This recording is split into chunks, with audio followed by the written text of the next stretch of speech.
Well, hello. I think I'm live. I think. Hope. Maybe. What's up? What is up, everybody? Let me share with the Discord that I'm live quickly. I was just kicking it with Aiden and Zane before I hopped on. And now we are going to be doing some...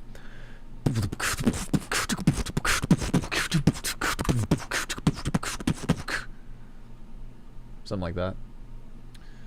Yeah. Maybe. What's going on here? Am I live? Is this working? Public? Yeah, I'm live. I was like, what the hell? Yeah, what's up? My name's Alckemy. Welcome to the channel. We're going to be doing some NeuroFunk production today from Skrizatch and having some fun. And yeah, I'm going to skip the intro because I'm a little bit later, or live a little bit later than I wanted it to be. So we're just going to hop in. I'm going to be doing everything from scratch today like I normally do, but if you want access to sounds like these, then check out alchemy.com. I recently released a new Ableton pack that does a lot of really cool stuff. I've also got stuff for Faceplant and Bitwig alike, and if you enjoyed today's show, grab a lesson, I guess. And for those of you who don't know, we're on day 26 of our 30-day drum and bass challenge. This is the final week. We're going to be wrapping it up on Saturday. There are technically 2 more days left, but we'll kind of catch up for the last 2 days, maybe the next time I go live or something. So it doesn't need to be super crazy or anything. But what's up, Seb? What's up, NX? Y'all ready for some D&B? I think I'm going to open up today with Superior Drummer. And what I want to do is kind of play a bit on this. I'm not really sure if I want to... Yeah, you know what? Now that I think about it, I am just going to do stuff a little bit differently than what I normally do. I wonder if I can create a good fundamental that way. Okay. Let's give this a shot. So what I think I'm going to do is add the missing chains here. Nothing on here, nothing on here, nothing on here. And anything on this? Nope. So I'm going to do this how I usually do like Atlas or anything else of the sort, and just kind of go from there and see what I can pull off. But let me...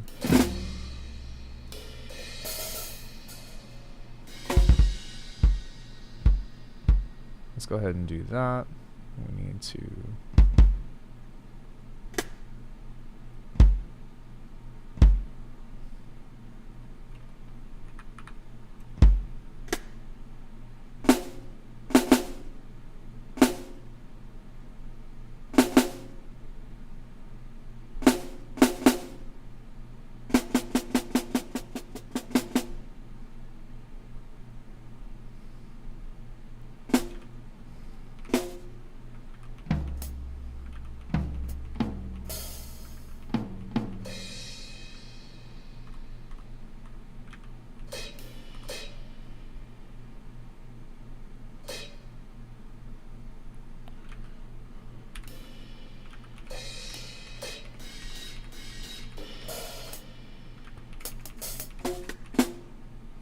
I want a stick hit.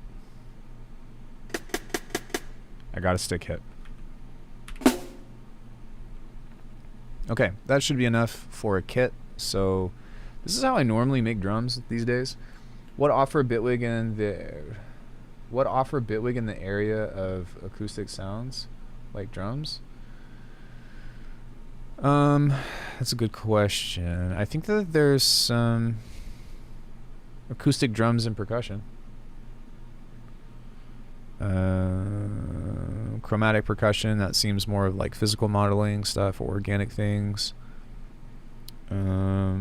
Classic drum machines, that's electronic, but yeah, they've got stuff.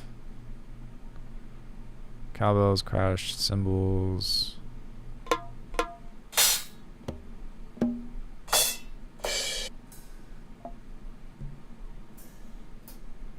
They've got lots of stuff.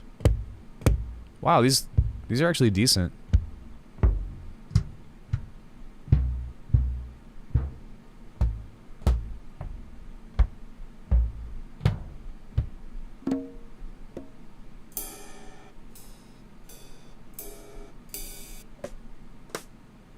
So stuff like that. I love drum distortion. Boy, let me tell you something about drum distortion.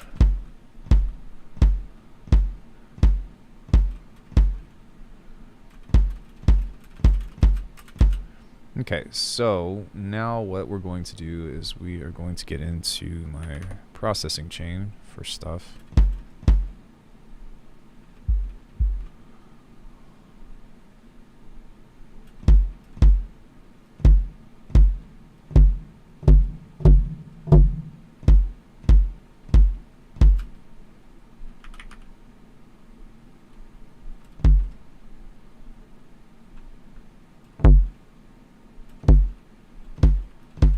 The only thing with this is that because it doesn't have, actually, there's a way to layer this, and I don't remember how.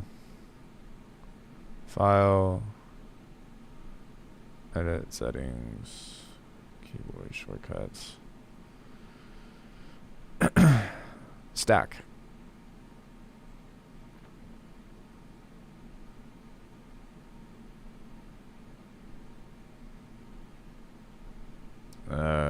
What did that just do?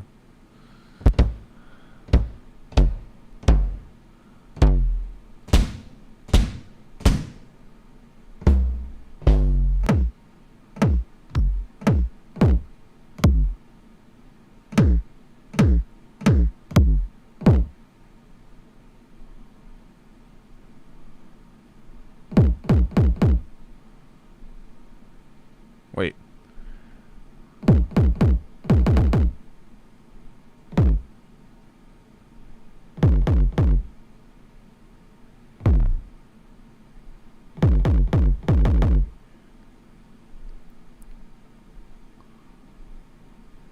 I didn't even know this was a thing.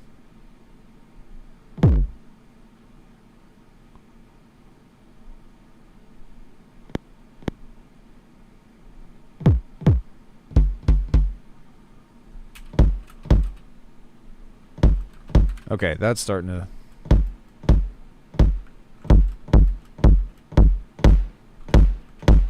Yeah.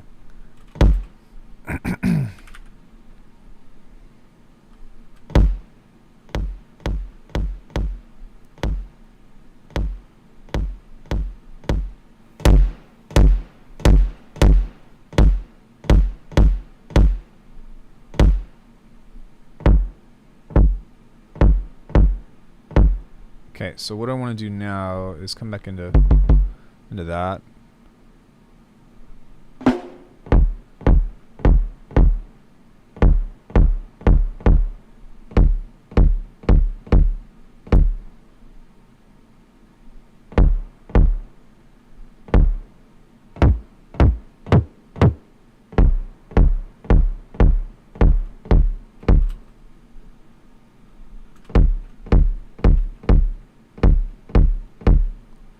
Here we go.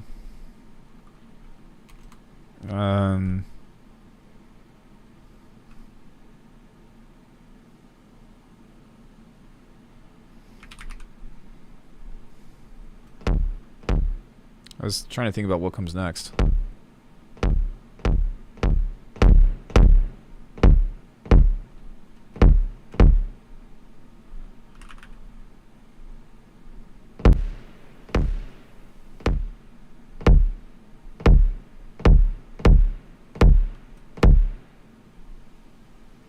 Now with this,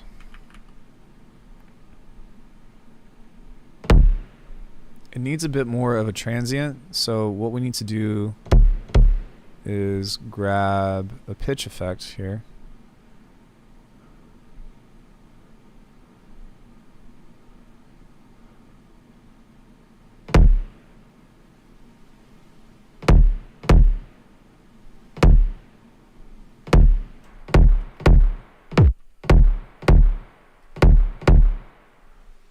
And then, now why is there so much?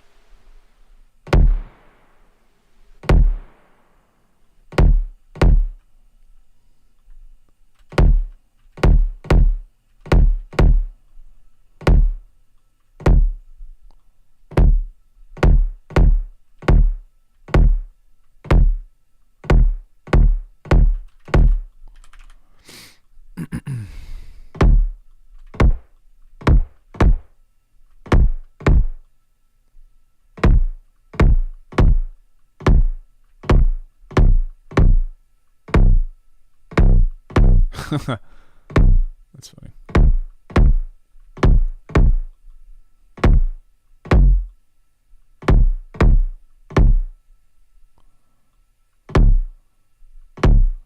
Now, what is...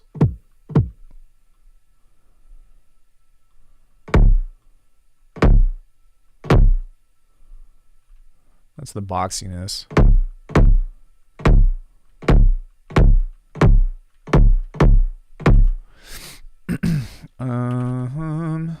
Oscilloscope. Well, it's definitely doing the thing.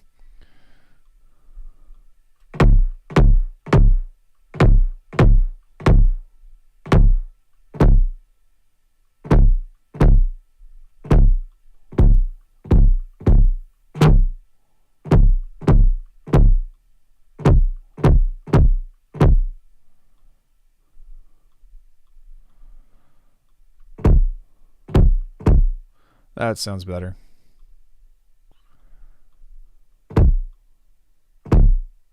See, now it sounds flabby.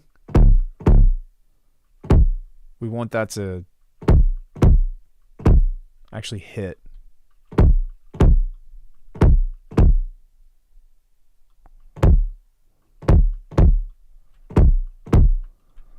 But we still need a bit of a transient on here, so I'm going to increase...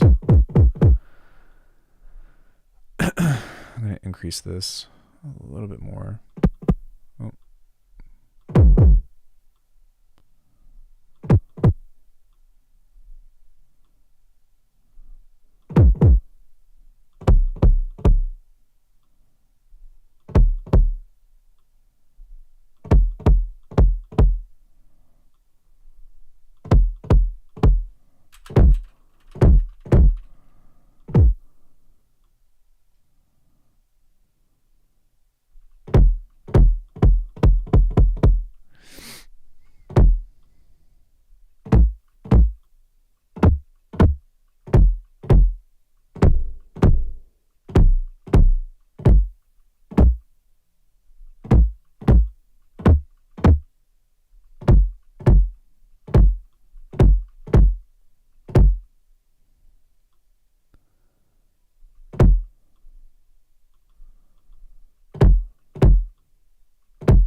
So basically what I'm doing is just fucking around and trying to hit this, get the sweet spot of this.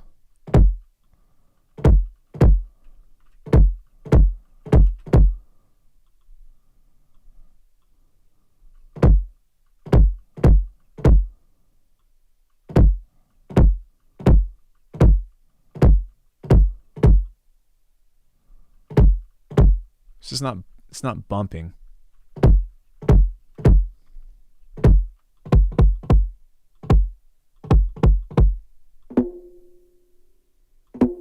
That's cool. Like, it's okay, but it's just not...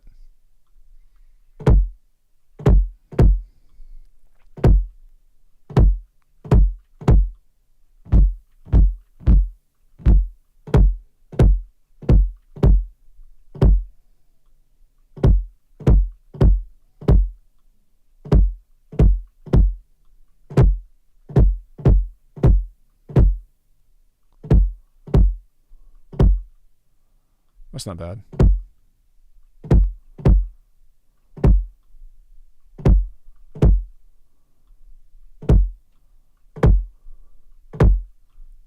That sounds better. So what we can also do is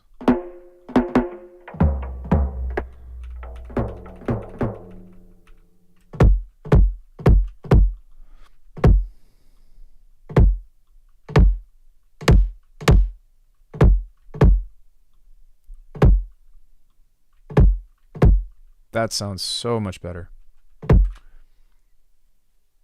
This is an extreme flabby kick, polishing a turd. Sounds better to me now. It's from Superior Drummer.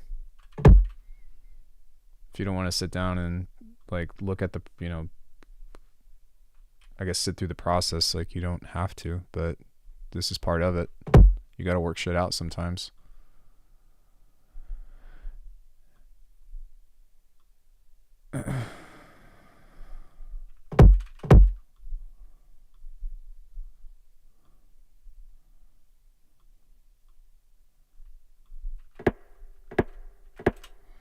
Cool.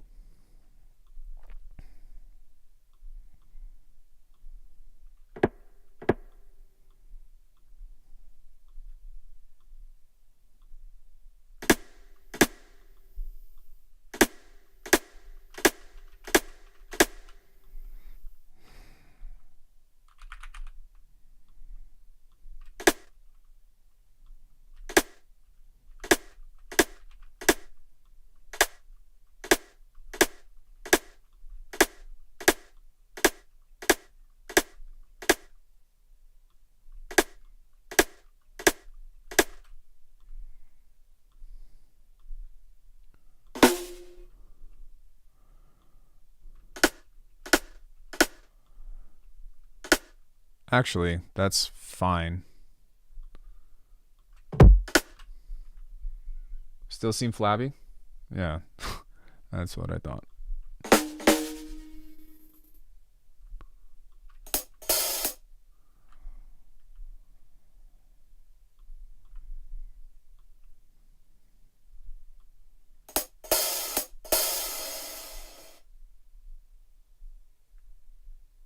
I guess you don't know. It's a matter of delivery that and I also know you, and I've seen your comments a lot, that maybe they're not all geared towards that, but I read all of your comments, and you've kind of established this this thing of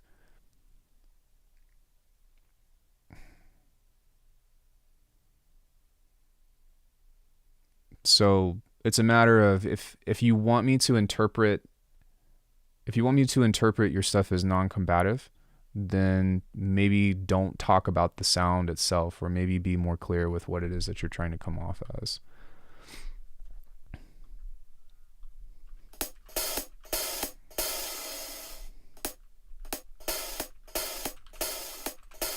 Sorry if I'm misinterpreting. That's a backhanded apology. Sorry you feel that way. I think you're misunderstanding. If you want to have a clear line of communication, then you need to be clear with what you say, especially because it's through text. You get what I'm saying? You're putting it on me. It's on you. That's what it is. If I say something to somebody and it offends them, which I'm not offended, but if I say something to somebody and it offends them, I'm usually the first person to apologize and say, let me try again, because I'm trying to diffuse a matter.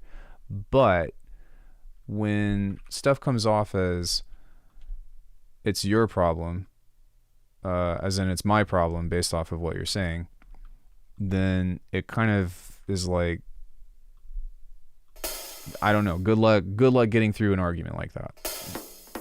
Not an argument, but sorry, good luck getting through like a miscommunication, because it just usually doesn't happen.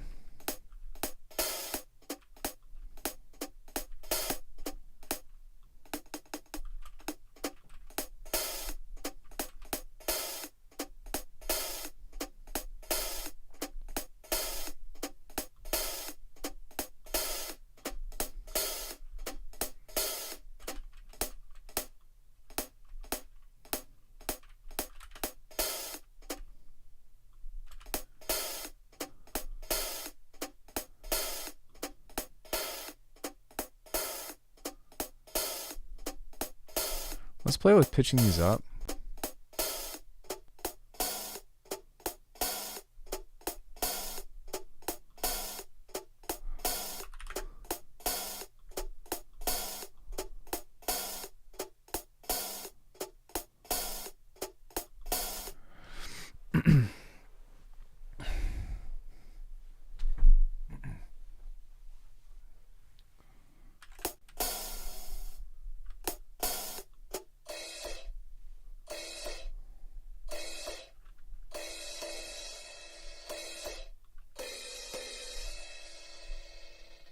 We need to make this a bit longer.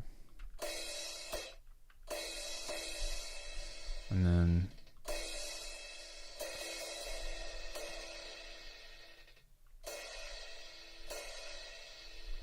can I pitch these hats?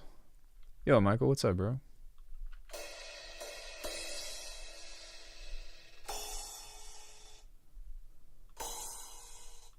Preferably without that fundamental. Hey, Opie, what's up?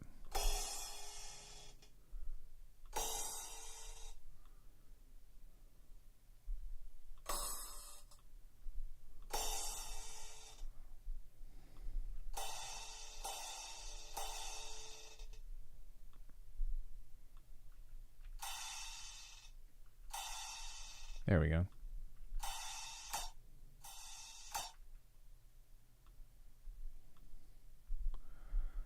Just building out a kit.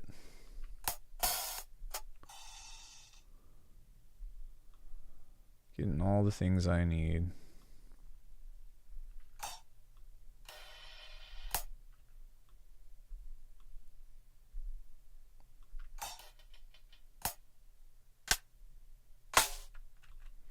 Those are actually nice. Cool. So now what I'm going to do is I'm going to take this. I think this is how I'm going to, if I ever use Superior Drummer, this is how I'm going to start doing this, because that other thing that I have with this being a full setup or whatever is just, it's a lot. It's a lot. And I don't think that it's necessary. Maybe it is. I don't know. I had a good talk with somebody yesterday on stream, and they were like, we were talking about, they were talking about trying to do like the whole drum approach, like Noisia and stuff, with like having all of the groups sent out and this and that. And he was like, I think that I'm just going to go with trying to sound like me. And I was like, you know what?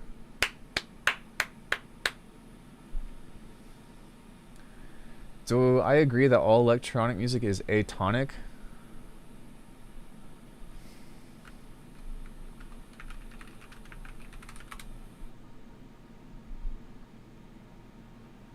Without accent or stress, lacking muscular tone.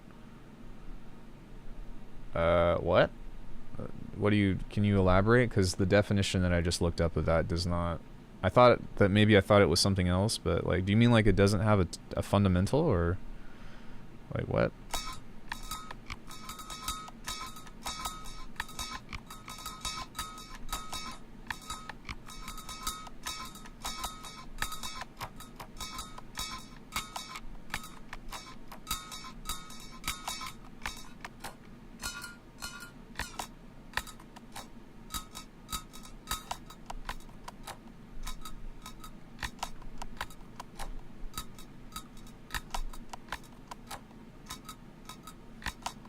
Atonal? Of course not.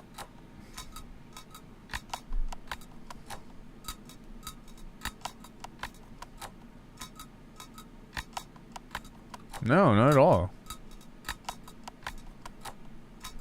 No, like most electronic music, it is very musical.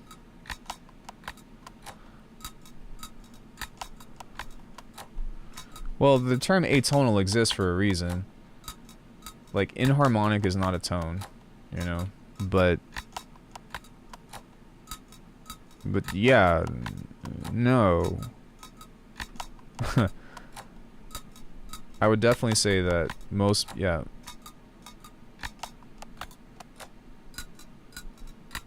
music is very tonal.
That was easy. Now for the fun stuff.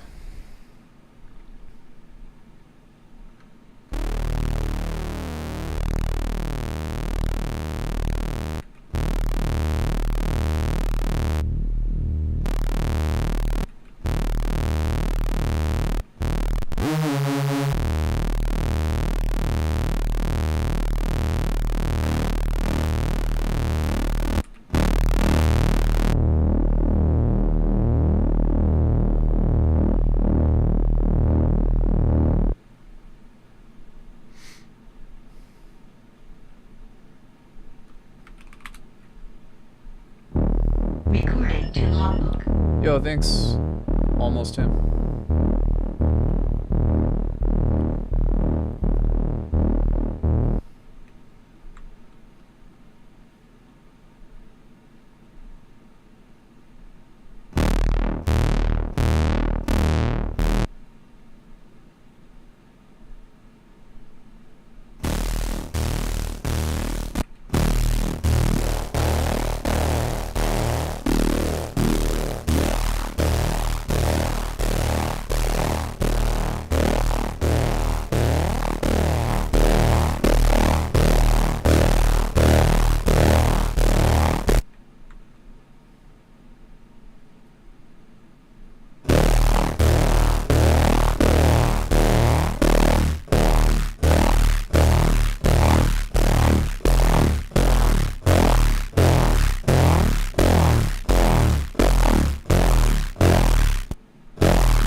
Hey, glad I'm finally catching a stream with all your tutorials and talking heads. Yo, thanks, Dylan. I appreciate it.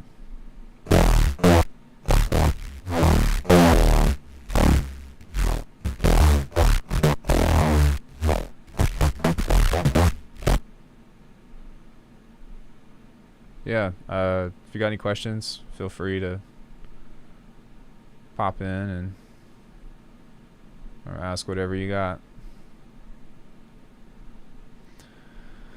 Whatever you got.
Yo, Mad, what's up, bro?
And that's how I do neurobase now.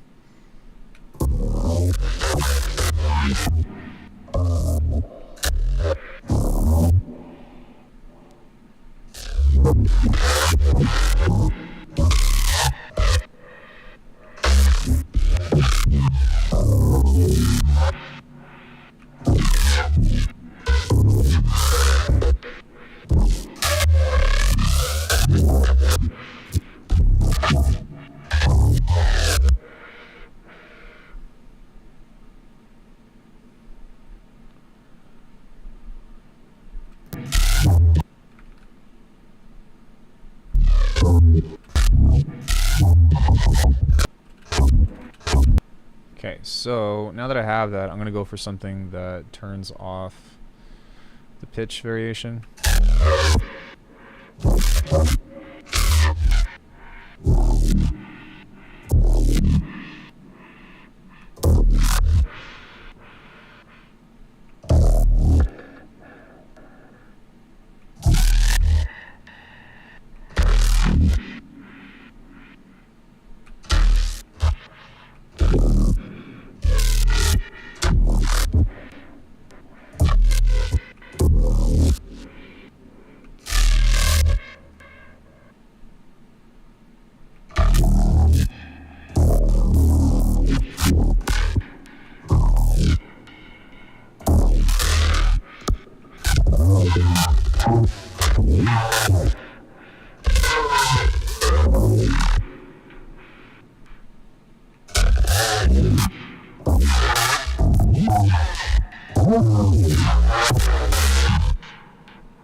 That's pretty cool.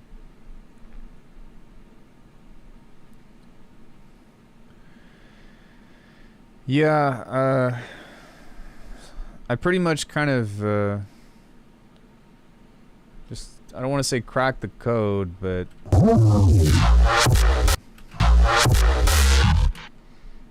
kind of did with what I was going for.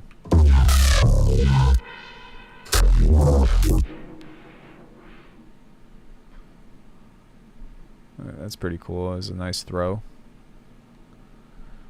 But what I'd like to do is get into some stuff that's going to be a little bit faster now. And maybe find some kind of...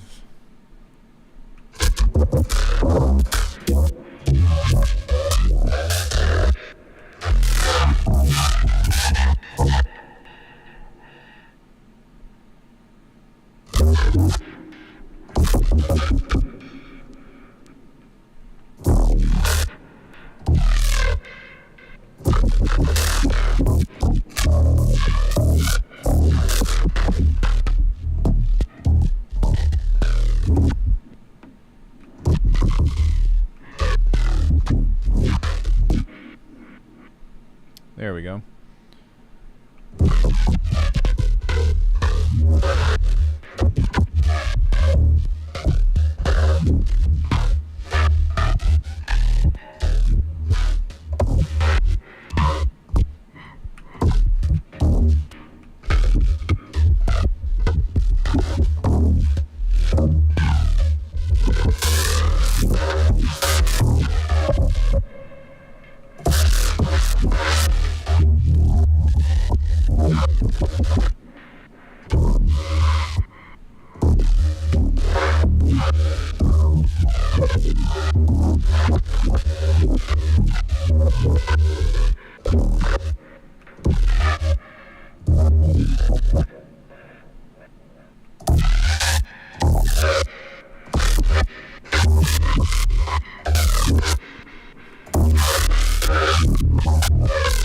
So what I'm trying to do right now is I'm trying to get it to donk.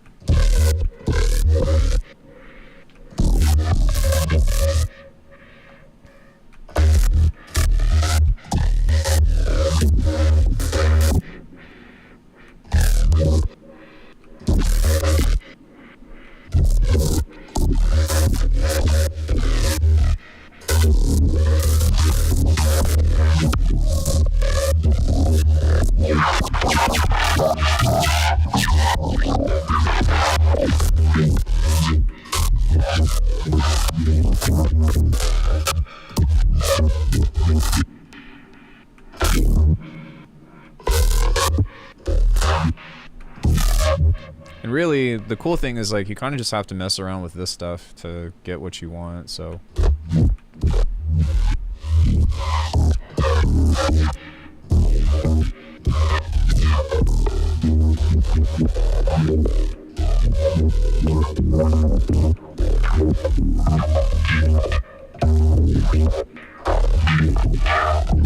Yeah, this is faceplant.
I'm having more fun designing this bass than I was just getting into the production of making a beat.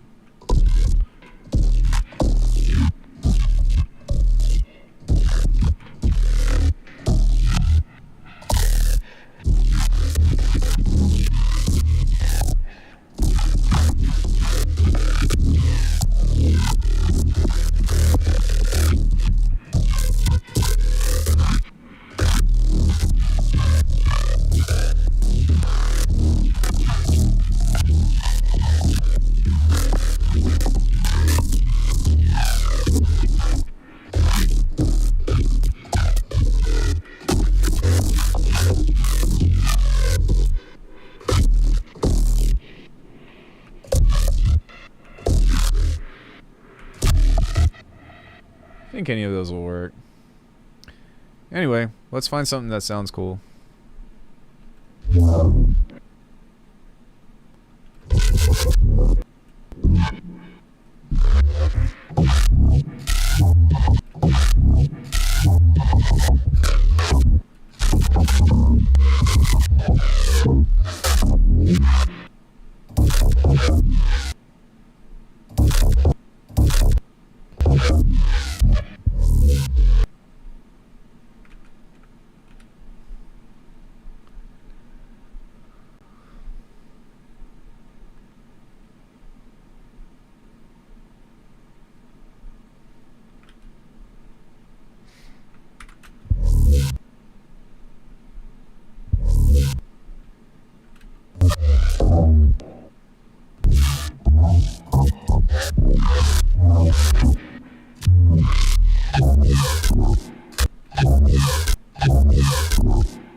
So what I'm doing is I'm just playing around with different call and responses on this.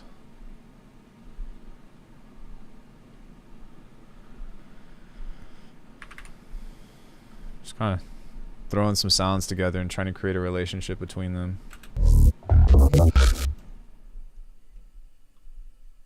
I think I wanted to move these over.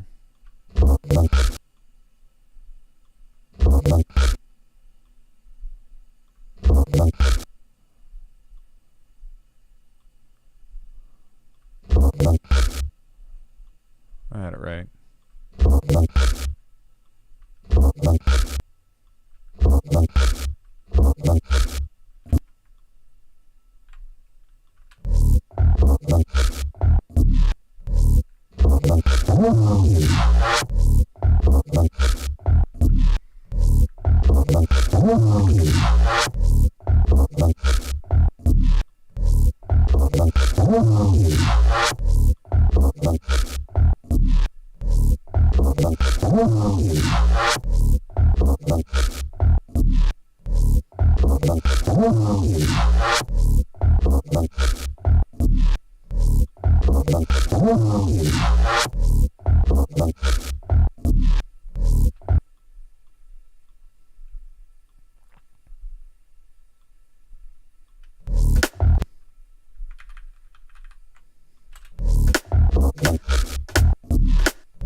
That's really loud.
Yo, what's up, Ritz?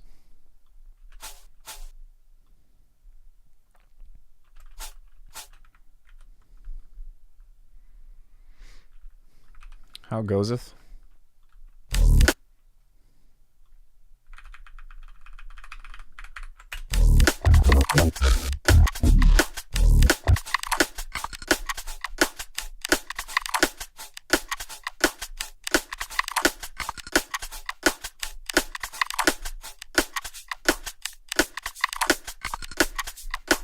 Not much, just sketching right now. Just coming up with different stuff. Yo, Aiden, what's up, bro? You made it. Woo! Yo, if you all don't know Cage, for one, where have you been on the channel? Two, he's got a Patreon, and he's trying to like make it. Trying to make it. I'm gonna pull that up for a second, but Cage taught me like everything that I know about getting to where I was to like the next stage of music production. And in fact, I would not be making drum and bass right now if it wasn't for him.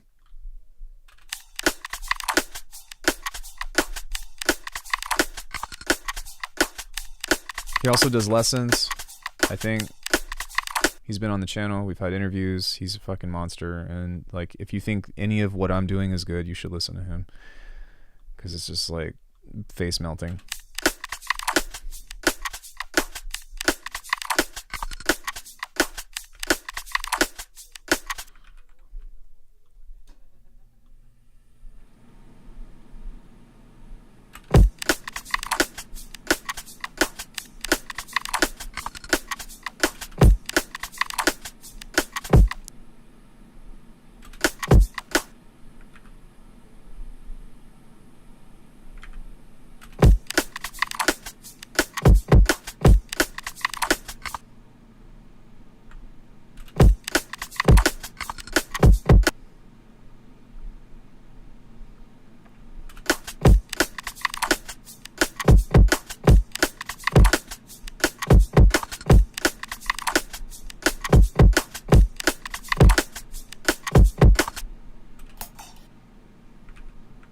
I'm gonna try to get some more rolls here while keeping it somewhat techy.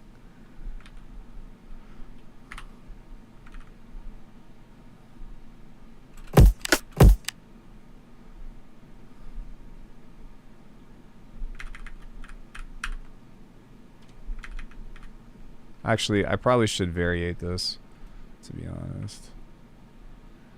Yo, Munich, what's up, bro? We got the whole South African squad in here. We're just missing a Zane, and then we got everybody going on. I'm gonna pull up your Patreon here in just a second. I'm just doing this real quick, if you don't mind.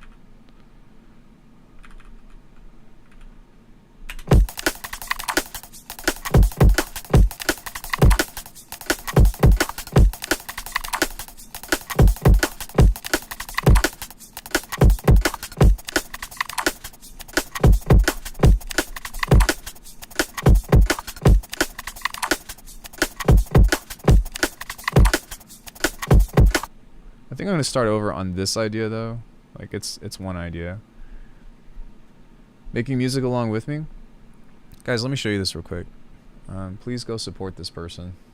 I know that I always beg for you all to support me on my channel, but if I could tell you all to support anybody, it would be this dude. Is it Cage? Is it /Cage? I don't know. Yeah, let's go. Wait, what happened to my chat? Please go support this man. Show him some love. He makes the sickest fucking music ever.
Cage will show you flames. Yeah, pretty much.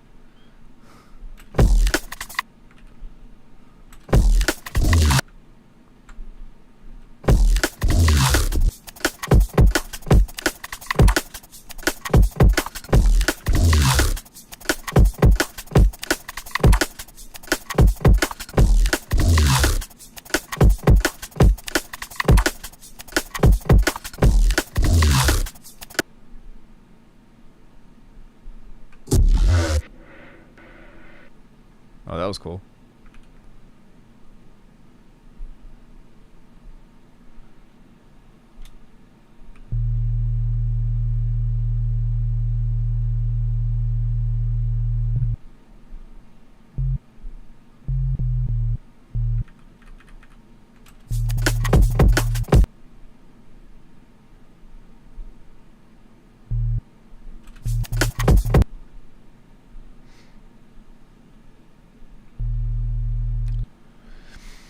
I think like something that I've tried to do is like kind of just translate.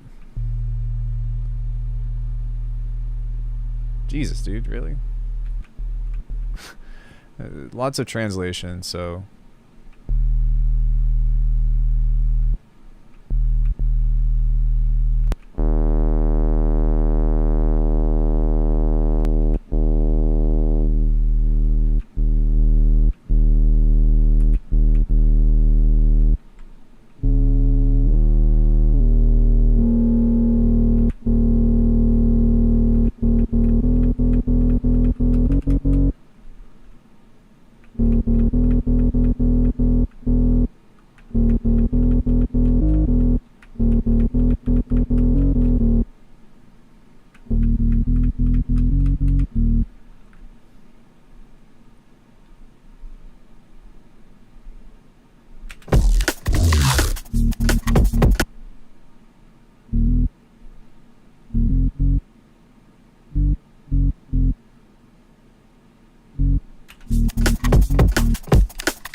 and something should go here. I don't really know what yet, but let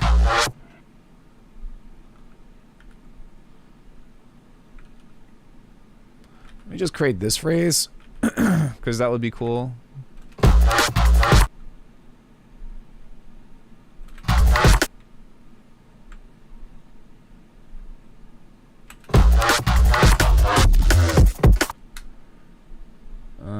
I don't think that, I don't know if I want to use that, but just as a means of it sounds cool.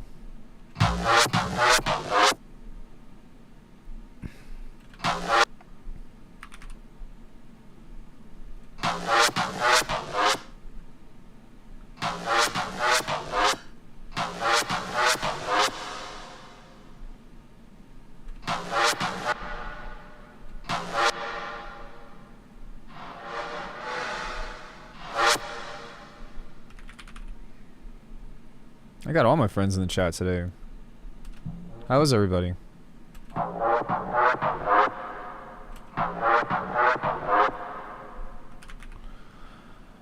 All these hoes in here, somebody give a what? Dun dun dun dun dun. Just kidding.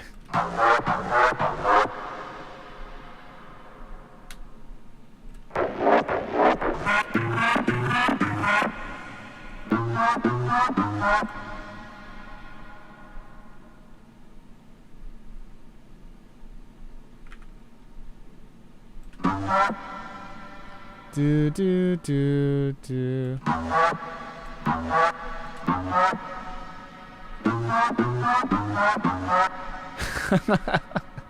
It just became a happy song.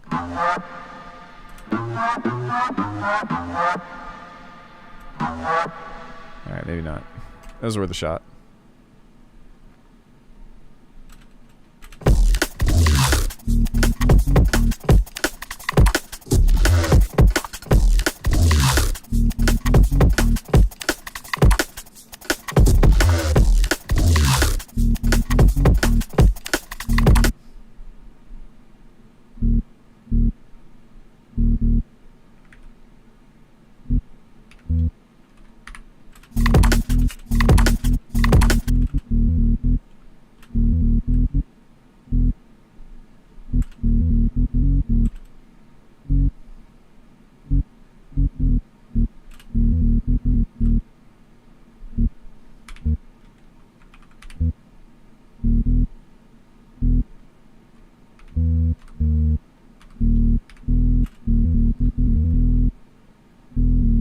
I don't know, I'm feeling kind of funky, so.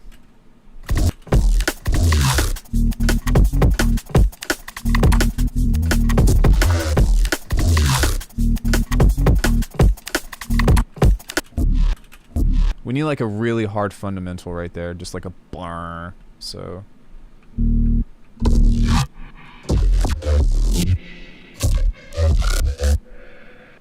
Actually, that was kind of cool too. Just leave that there and turn that off for a sec.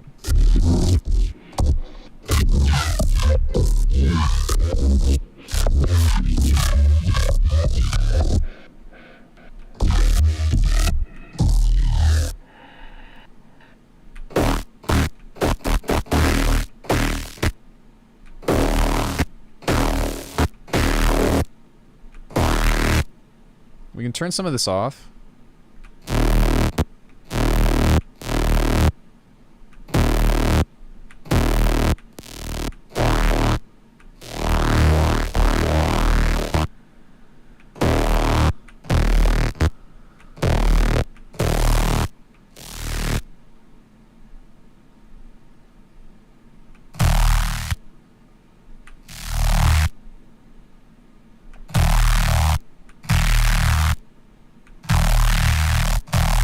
Now, why is it still doing like...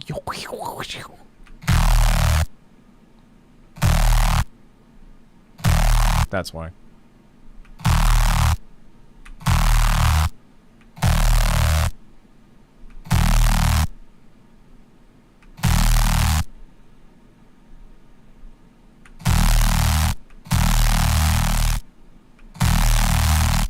So I like making patches like this because like you can deconstruct them in a way that, as you can see, like, because it stacks like that, you can just turn shit off, and like if you need a downbeat or whatever, then you can do that.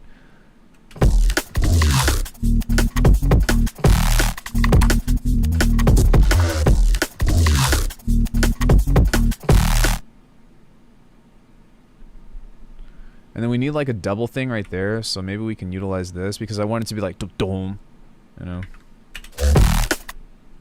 And then now it's kind of just making it techie and shit.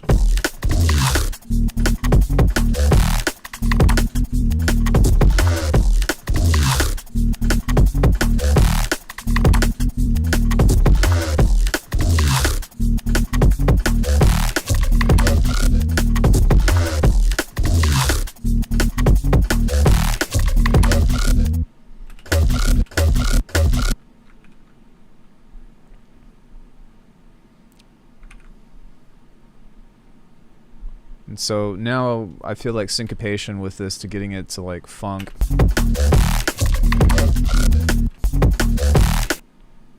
Because I want it to be like dook-doo.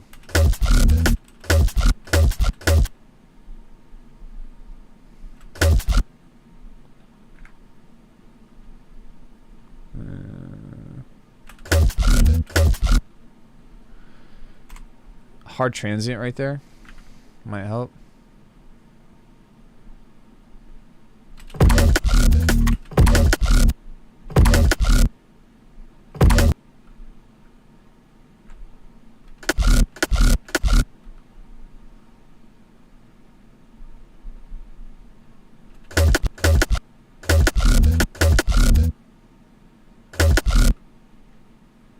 I really like this sound, but it's not giving me the effect that I want. Yo, chicken, what's up?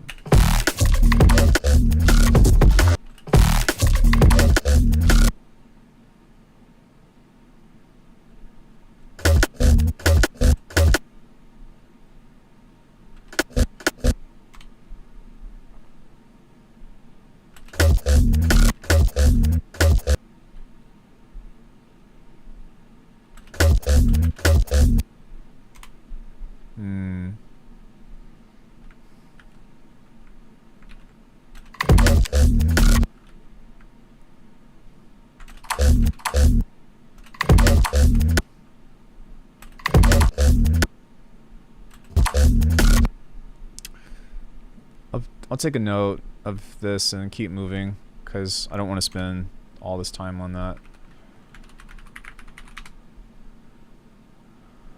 That way I can just, I'll come back to it.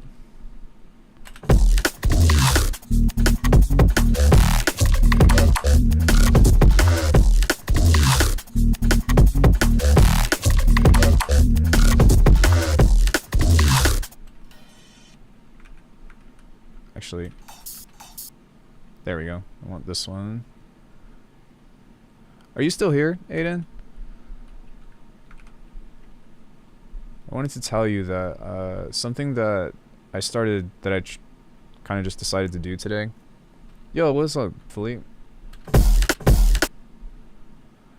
Was instead of doing like the whole superior drummer routing thing, I don't know if he's still here or not, but whatever. Kind of just doing it like how I did with Atlas, of like bouncing each, or like we're putting each sound on the timeline and then just using the same rack to twist and tweak the thing in the way that I wanted to. So that way I can just like not have to do like complex routing and stuff. And for what, right? I think what it would probably be useful for more than anything is if you're trying to keep everything in the same kit and just like do the whole drums or whatever, but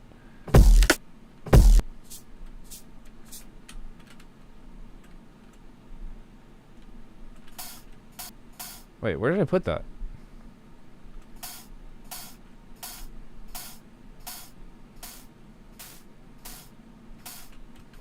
Oh, we probably need more distortion. That's probably why.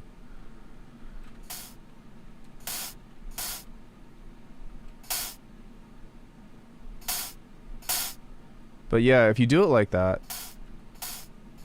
it kind of makes it easier to design, I feel. Wait. Yeah, I did want a ring mod. No, I didn't want a ring mod. I wanted a tremolo.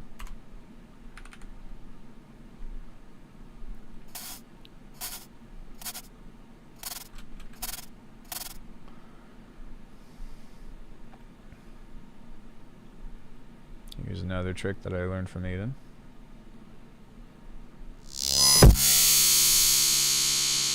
Sorry. Jesus Christ. Not that trick. That trick.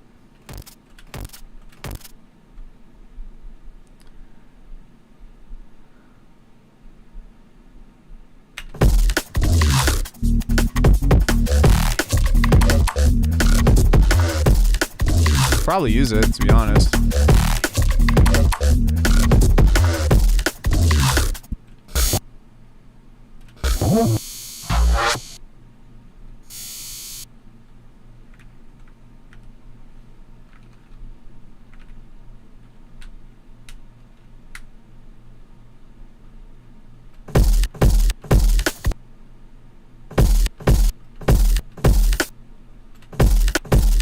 So what we'll do with this is we'll create a really subtle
We just use that for texture.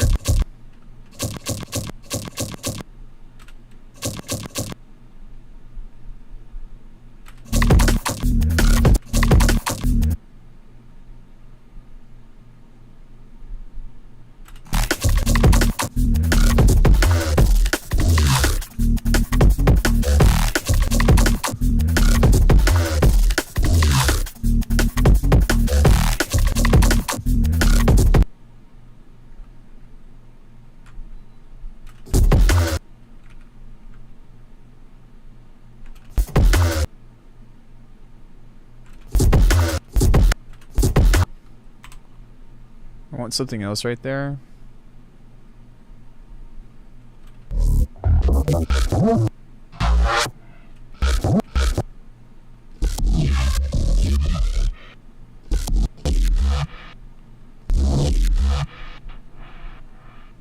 Is that all I got out of this?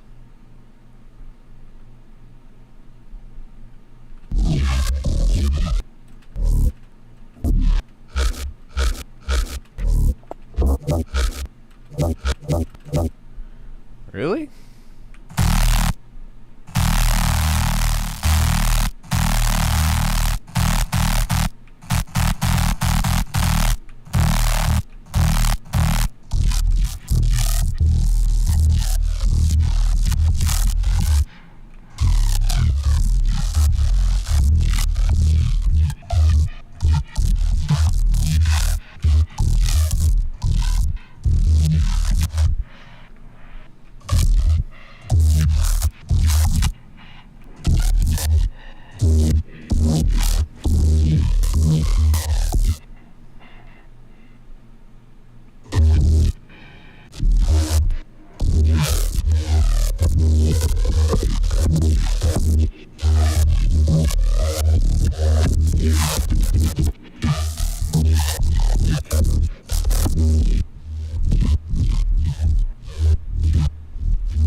There we go.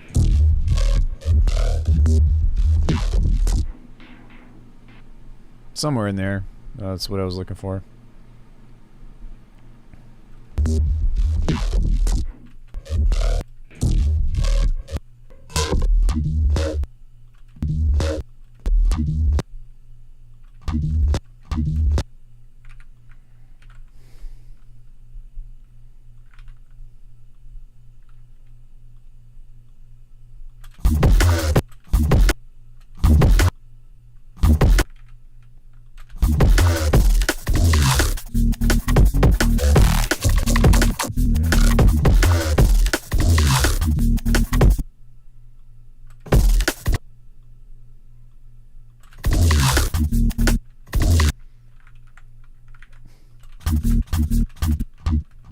I wanted that to be a little bit more, so that's kind of close, but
So I really like this sound, and I'm gonna maybe try to work with it to see if I can pull out that resonant.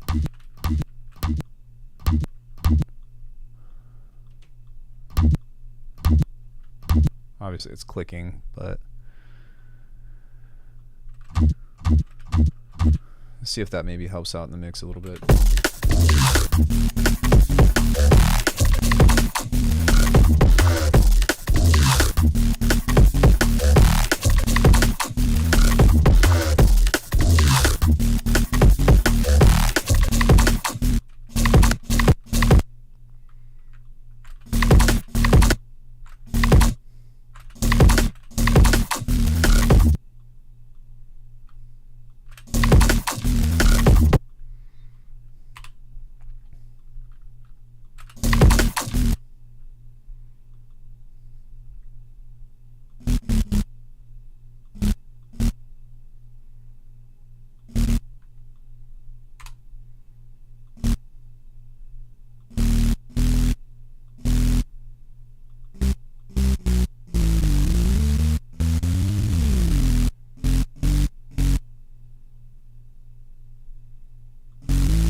Just a little bump. And what's cool about this is we can utilize this in a lot of different ways to just kind of fill in some of the spaces here.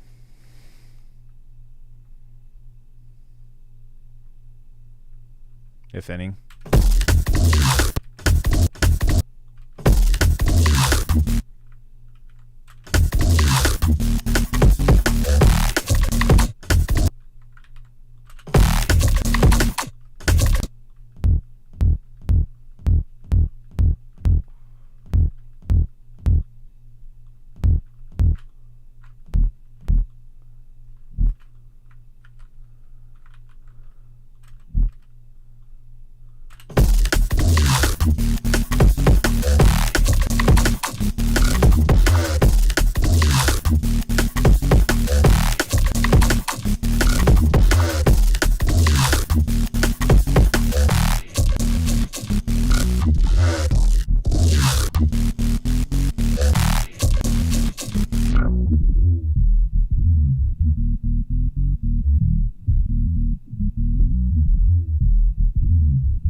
Cloakroom check.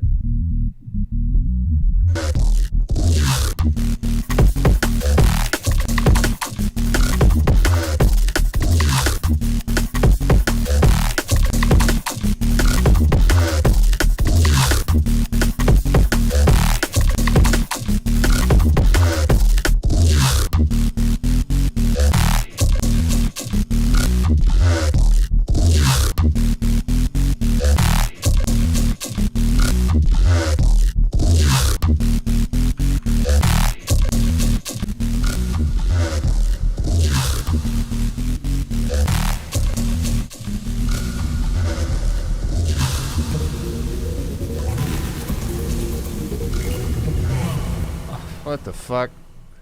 Dude, Beam is such a... Every time I open this thing up, it gives me such killer shit.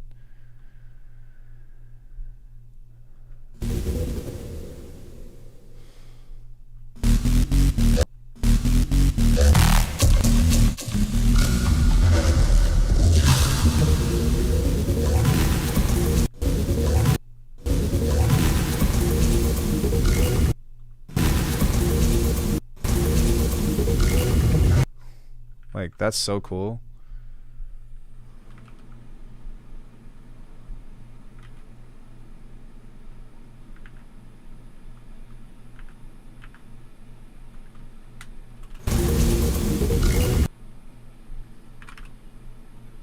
Just take out some of the high end of that.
What the fuck? What? Oh shit.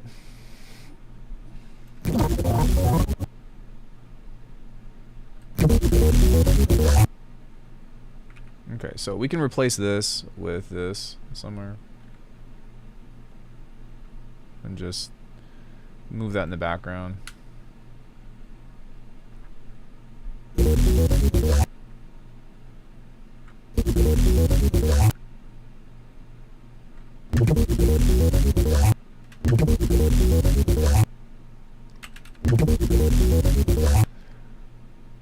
That is such a cool sound.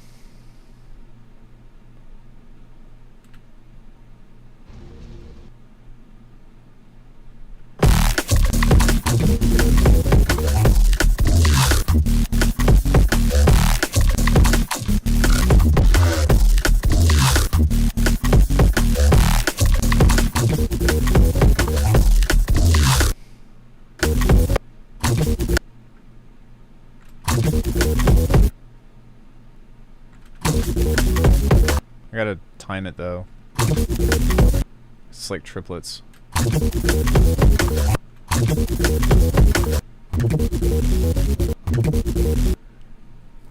So I guess what I could do is slice this in place.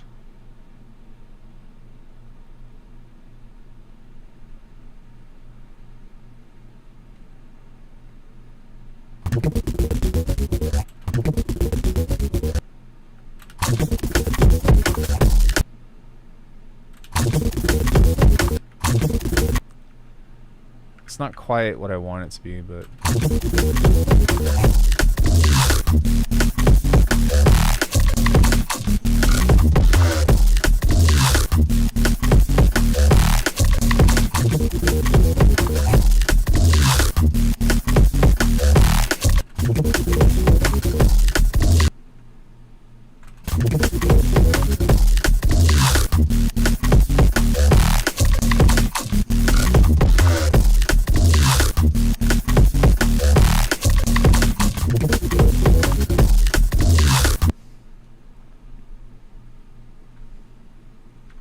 maybe what I can do is try to relieve some of the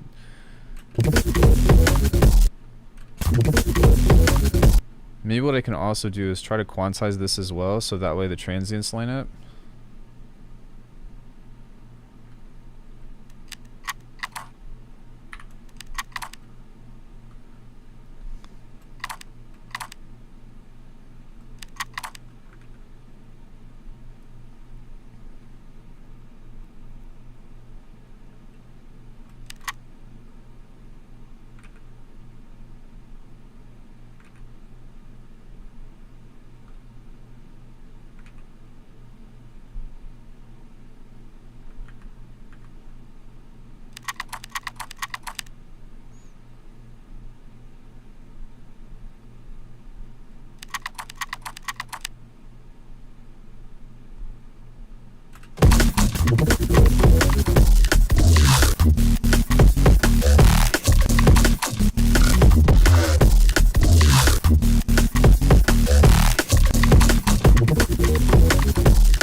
that's pretty sick. I'm pretty happy with that.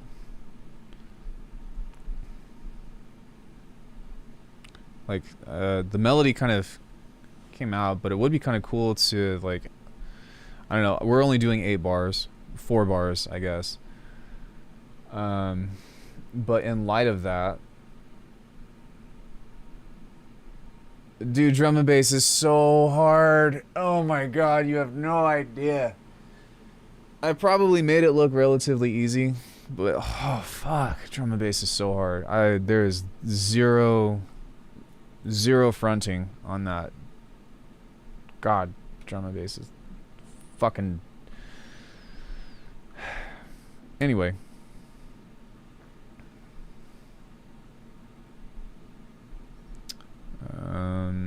Sidechains. So what I want to do now is see if I can get some kind of like spaces or reverse sounds or whatever, and just try to get like some texture that we can utilize to help fill up some of the other stuff. I heard the thing once that someone is able to produce real well. To produce drum and bass, they can produce anything. Yeah, that's kind of the consensus. Yo, Levi, what's up? I mean, something I could even do is...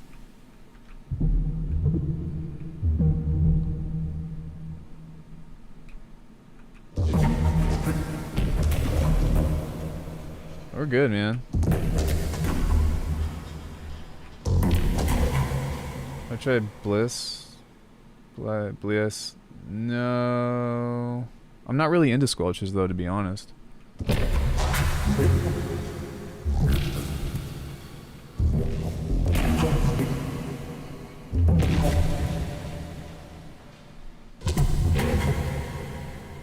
I think what I want to do is...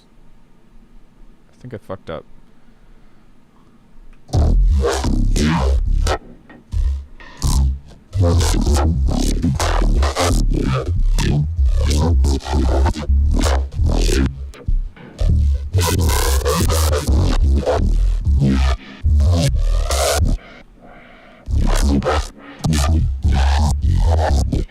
Yeah, it's just not the kind of sound design that I like, though.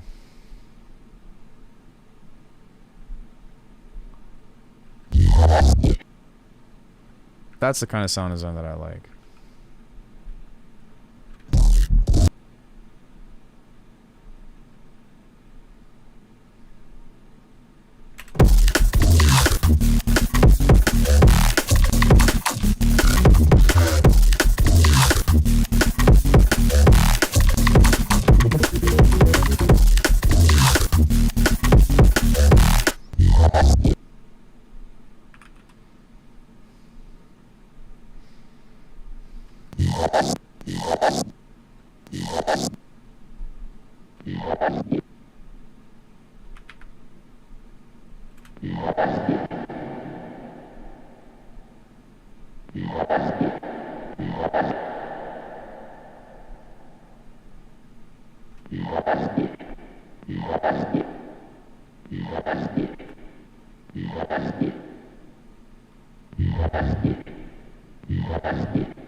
Yeah? No?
Did I just throw it on the... What did I do? Did I just throw it on the drums? I did.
Any questions so far?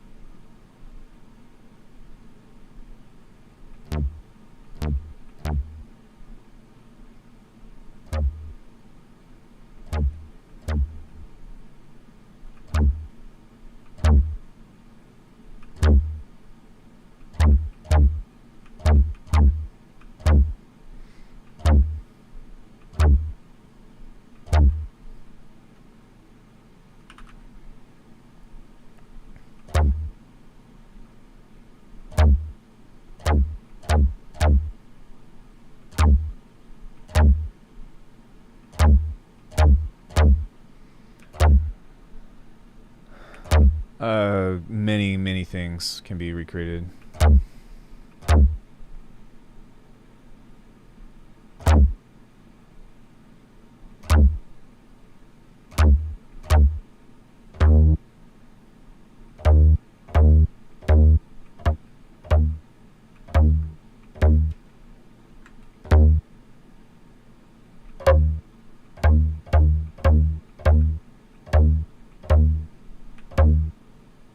Yeah, so lots of stuff. Like, it's really combining inharmonics with harmonics and using comb filters to create unnatural resonances, and then creative uses of small reverb and white noise. That along with convolution reverb.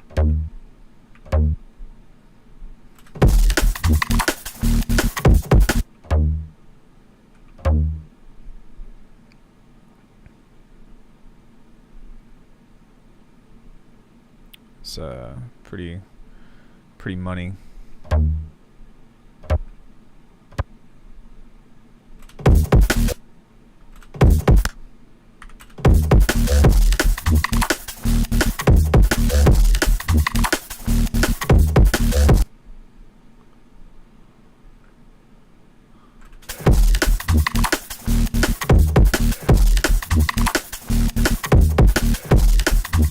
Performance benefit? What do you mean by performance benefit?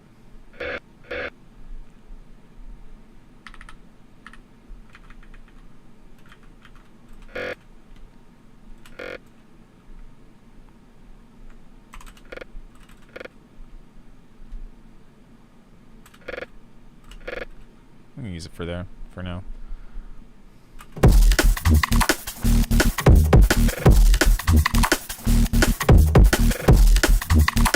Recording to logbook. Yo, thanks. Send it. Oh, dis and dat, sorry.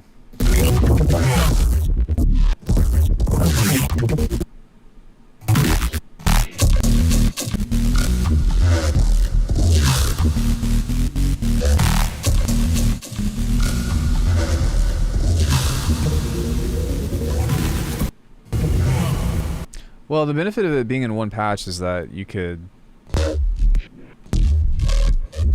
you know, it's a little bit more malleable because like you can pull up the whole thing, whereas like if you just have a effect chain, then I suppose you could save the effect chain, but it's hard to share. But I mean, yeah, I don't know. Physical modeling, like, it's really not even like something specific, it's just a mindset. So when you talk about physical modeling, you have, if you're doing something percussive, because there's different kinds, right? But there is the exciter, which is the thing that strikes whatever the drum is. You have the resonator, which is the surface that is being struck, and then you have the room or the resonance, I believe. I think that I'm missing the wrong word, but you have basically the thing that hits, the thing that's being hit, and then the space, right? And so when you look at physical modeling, you're trying to design something like that. Same thing like if you're trying to design a flute, right? You have a resonance that filters air, right? Noise, wind through a space, and on the other side of it, it comes out through another space and then has like the surrounding or the environment, right? I have a video on physical modeling actually, and Data Broth actually taught me how to do physical modeling in Faceplant. Well, no, sorry, he taught me how to physical model just in general. But let me see if I can pull that video up. But yeah, it's a thing. It can be done in any synth. Oh, you've already watched it. Let me pull it up for anybody else. Oh, he's here.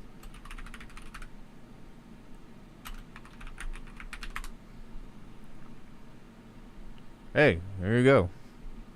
Physical modeling guy. What's up with my haircut?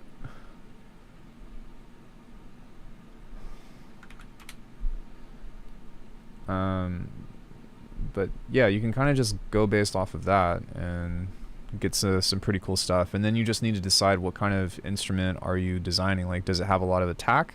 Does it have Is it something that is sustained? Is it something that is tension? Is it being plucked? Right? So those are the kinds of things that you want to go into that. But then when it comes into the actual, like, what effects do you use, they usually end up becoming all the same stuff. So yeah, you got to be careful with physical modeling too, especially with things like comb filters and high amounts of resonance, because it can be really hard on your ears. So if you do that, make sure that it's at a low volume. What is this? When was this added? Is this a preset bank selector? Or a preset selector? What the fuck?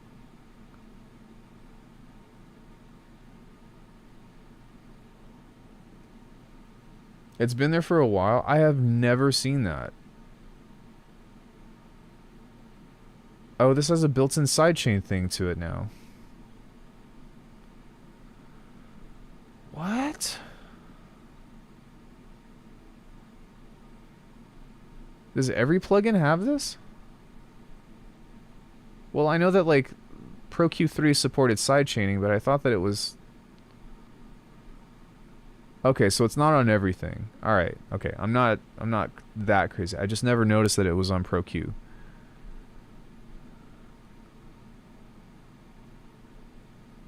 Okay, because it's just on this. Okay. Got it. Not all of them. Okay, I was about to flip my shit. I was like, how did I not see that?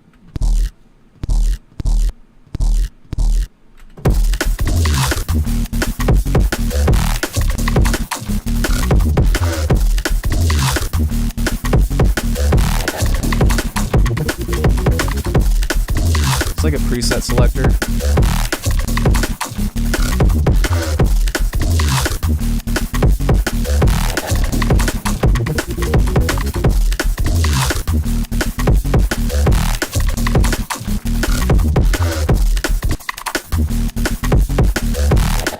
So something that I think that I'm also going to do is I think that all of the presets that I've made within the last 30 days, I'm going to save and release that as a pack, which I think could be really cool. I don't know, would anybody be interested in this?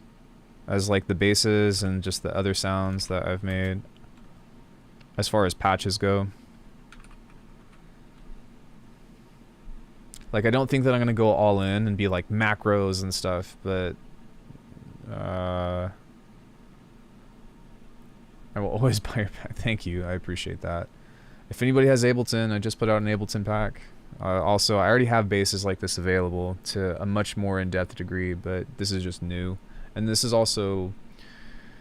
This is so much more refined, I feel like, than the other stuff that I've been doing in the past. And so, pretty happy about that.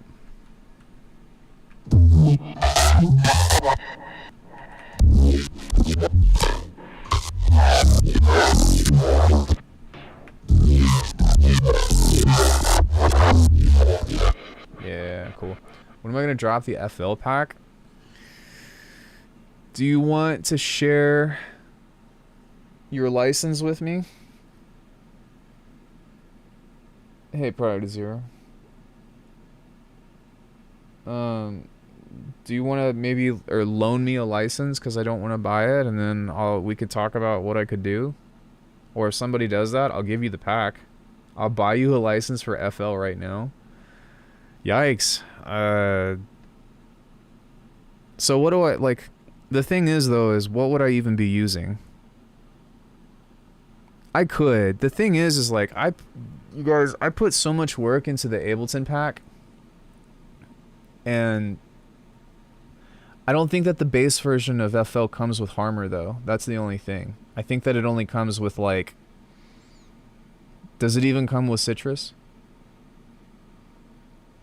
No, I'm just saying like I gotta gauge interest for it, because like I said, I did all this work for this Ableton pack, and I like, dude, it's a kick-ass pack. I think it's a kick-ass pack. But just nobody copped it, so I'm just like, oh, I don't want to do that again. If someone buys FL, I'll buy Harmor. Oh my gosh, what did I get myself into? I think you should do what motivates you the most. I'm gonna do that regardless, you know, because I'm just making sounds, making music, using tools, having fun. So it's, you know what I mean? But also, I always do have the question of like, what is my audience looking for? Replication of propagation through a medium? Like, what? You're too smart. What? Replication of do you mean like redesigning other people's sounds? I'm not gonna do that. I'll make my own shit, but yeah, I don't even know how I would do that. Just because FL doesn't really have hardly any modulators, if at all, so it could be a challenge, but anything he teaches can be applied to FL. He's talking about physical modeling. Oh. Yeah. Basically, figure out a way to make air pressure fit between tiny spaces. Like, even when you hit something, you're forcing the air in between to, like, squash, and then the resonances from both of those are, like...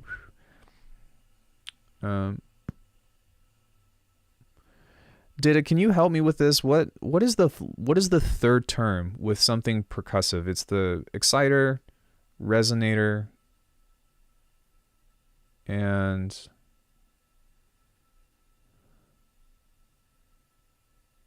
exciter. Wait, is it exciter membrane, and then resonate, and then resonator, or resonance? There's another word for it though, other than body. Yeah, I think it's membrane. Exciter, resonator, and body. I think.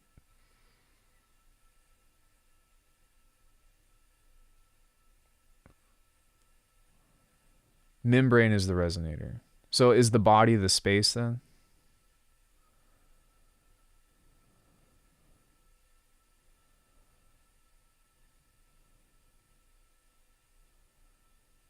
It's something like that. I don't know. There's 3 of them. something of the sort.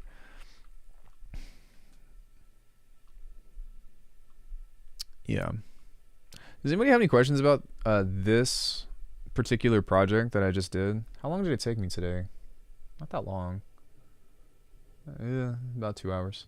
That's about on par for this.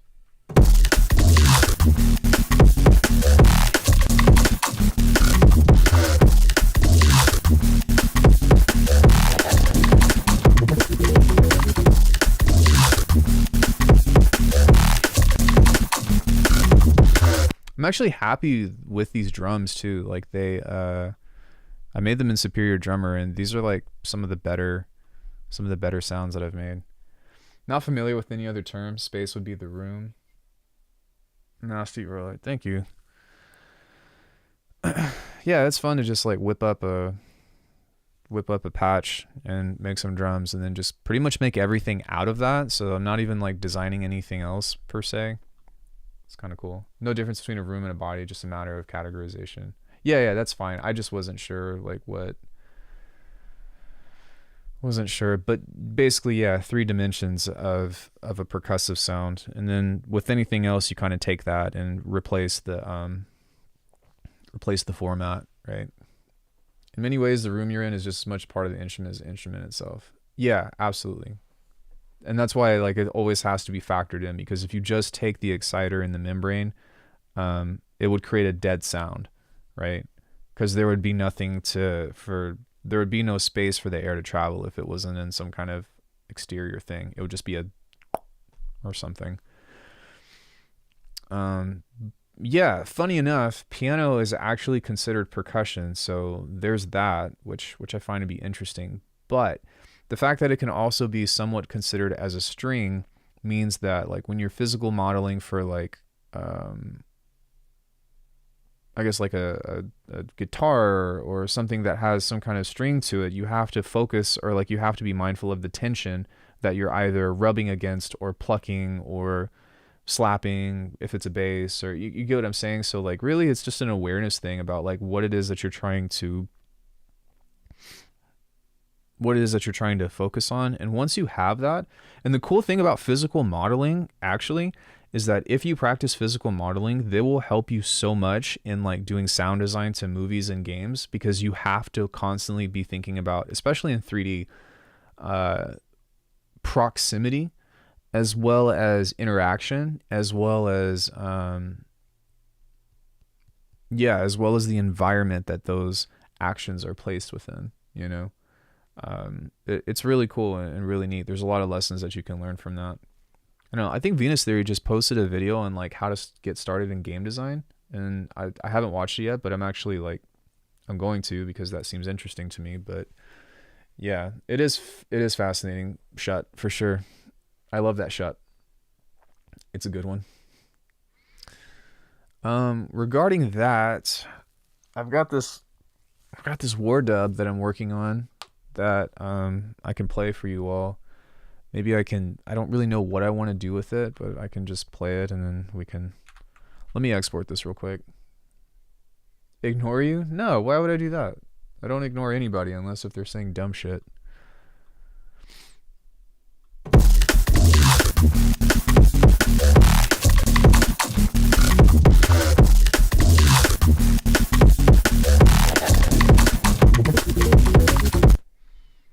Dope. So, yeah. We're gonna go back to day 23. So this is cool because this is actually gonna become 2 tracks, and maybe I won't play this. Maybe I'll just work on this, because this would be a cool part 2, which you all have already heard from the submission earlier. But where is this?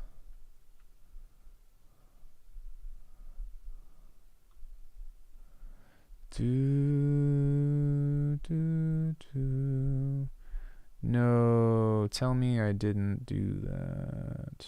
Did I delete it? No, it's right here.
So we need to pull that out to 102.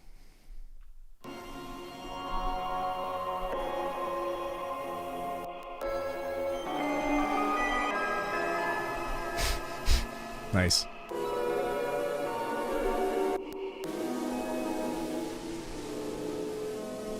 Wow. Just as a regular chord, like out of context for sure, but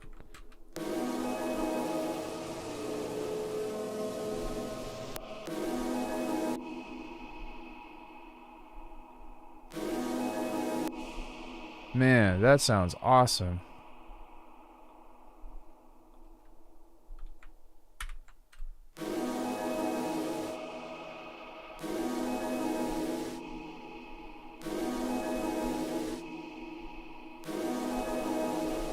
Wow. That is so nice to listen to.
wonder how that's going to play out, because it doesn't sound right, but it does sound cool.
That was sick.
Coupling? No, but I'll take it.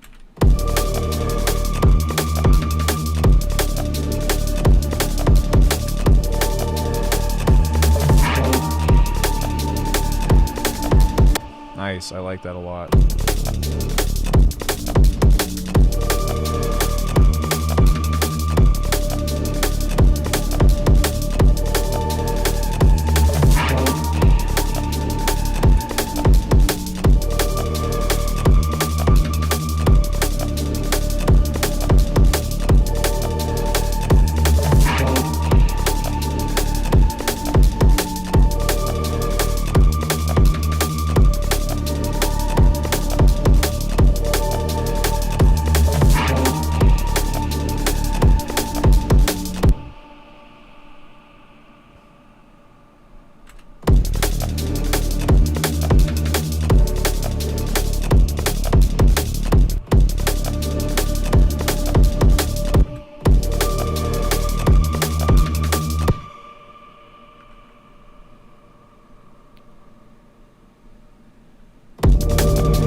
That's such a vibe.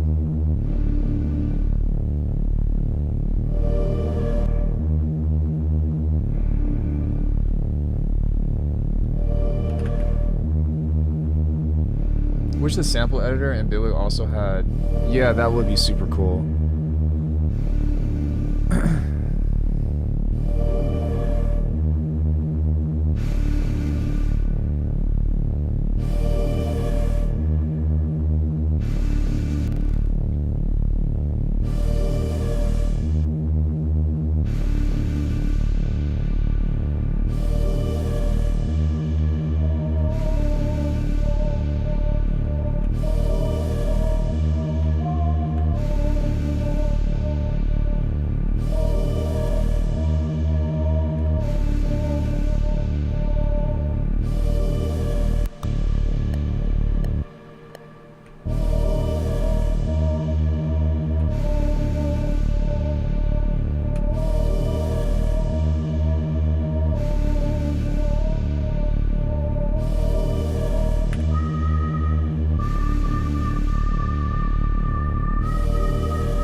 Where are my contact instruments? Oh, there they are.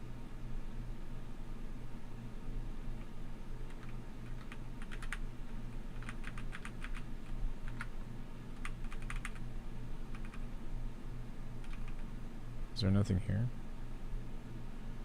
Where are my other contact instruments?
Thank you.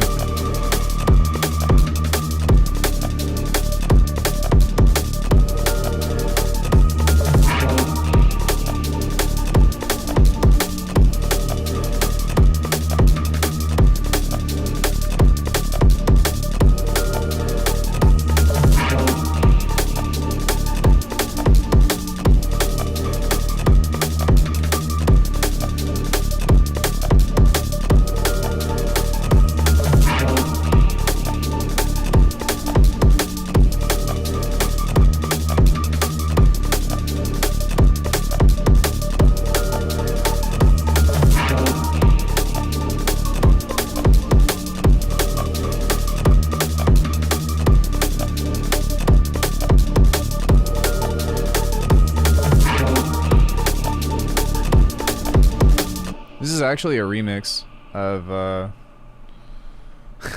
of this song. I wasn't sure if I want to play this because this is a war dub, and I'm going to do a part 2 of this, which is going to be this, and I'm really excited about it because there's just so much music that's coming out of this. Oh my gosh, I feel like I have I feel like I have improved so much the past 4 weeks.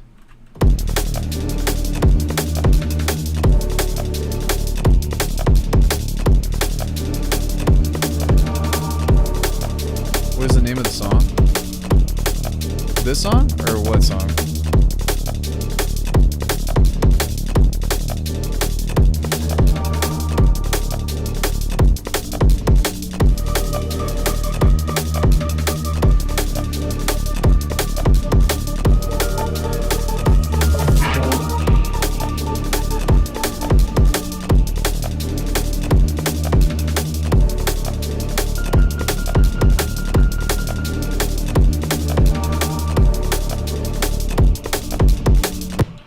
Yeah, so I don't know. Working on 2 tracks. It's kind of cool though, because this is an F, and then this is like in D, and so it's kind of just a nice like switch up from whatever it is that I'm doing. But yeah, do you guys want to hear? You guys want to hear this? I'm not really sure. I need to edit this section. Wait. Yeah, I need to edit this section and build motifs or utilize stuff from this, because this is very basic right now. But this is actually like a full production song that I'm working on, and I'm calling somebody out, basically. There's a lot of layers to be added, a lot of embellishment and stuff, but I'm really happy with... Actually, before I do that, sorry, let me grab something here. There we go, that's where that's supposed to be, right there.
Yeah, so, and then I'm going to try to get into like a halftime section right here.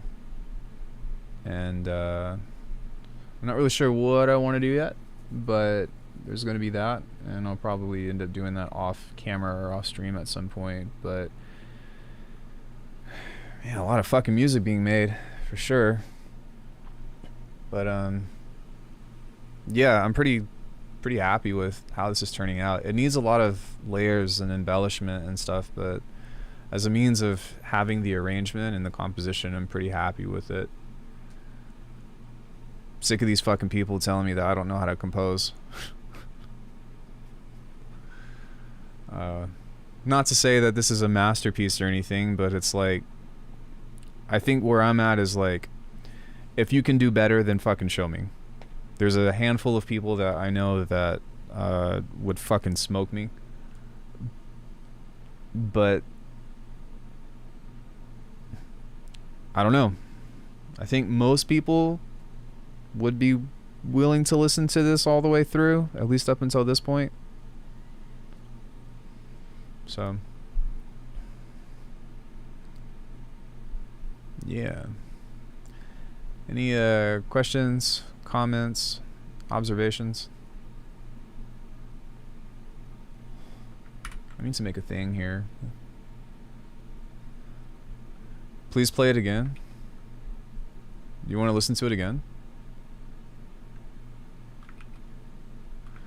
Yeah, yeah, my old stuff is a lot of like, there's a lot of composition, but the thing about it is that like it just takes so much out of me that I can't make every song like this. It's fucking taxing. It is so taxing. I'd rather just make beats that take me a couple of hours and like, you know, make them as bangers or something. I have way more fun writing halftime beats that it's a single idea than trying to come up with this crazy ass like, you know. But yeah, I could play it again. I'd play it again from the beginning. That's what my instructor says. But is it also a time/reward thing? Well, every once in a while I do something that actually has like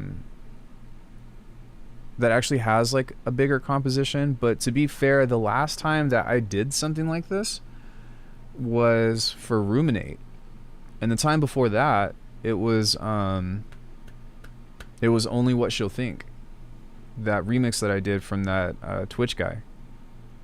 Hopped offline for a bit. Is this the same track I was working on earlier? No, this is some other shit I'm working on. That one is a fucking banger too. Yeah, I don't know. I'll play those if you want, and then we can revisit this. But because I need a snack break. But Ruminate, Corey and I made together. I'll be right back. Let me get some chips. I think we'll go back in some way, having interesting, well enough produced tunes that add spice to the sets. No, I agree. I just, like I said, I just can't do every single one like that. It's too much. Like, because I get overwhelmed with like splitting the tasks out, that because like I'm doing all the sound design, I'm doing all the like arrangement, all of the planning, it's just like, it's too much.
there's that. The mix isn't nearly as good on this as Ruminate or even what I'm doing now, but I really like this tune. It has a very, like, it's not even sentimental, it's just, yeah, I did some cool shit.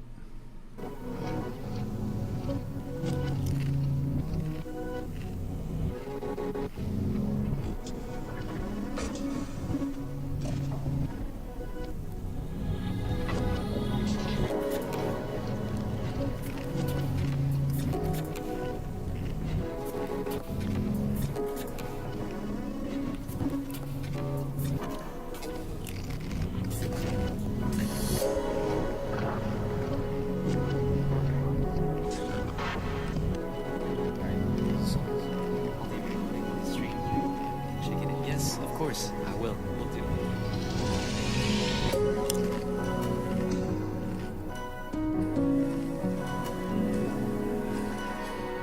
Oh, it's so pretty.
Ooh, that part right there gets me every time.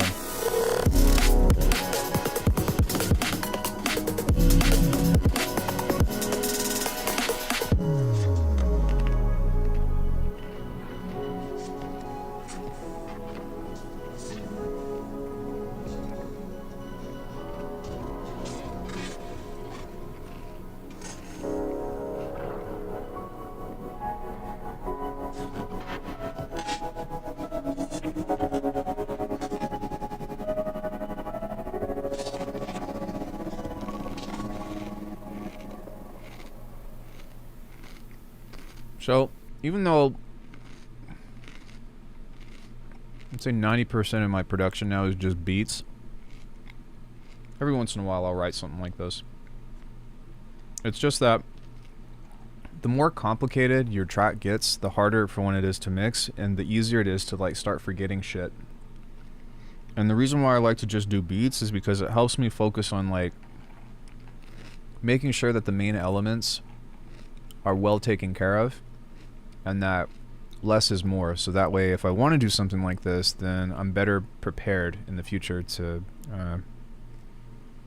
you know what I'm saying? I'm better prepared to like make something that sounds better. So just going back and working it, I guess. But with that in mind, this is the latest one. And this is far more of a skeleton than it is. And it's not going to be as busy as that last one that I played. But, you know, taking all things into account, I feel like I should have played them in a totally different order. But that's okay. Did I turn the sidechain off? I did. Oops. If it isn't my favorite gymnastics producer, let's go, Pyro. How are you, bro? I saw your comment, by the way. You're entered for the giveaway. I feel bad because I played this for you and everyone else before, but Munich asked me to play this again, so coming on again, Alckemy Radio. Oh no, this is something different. Oops.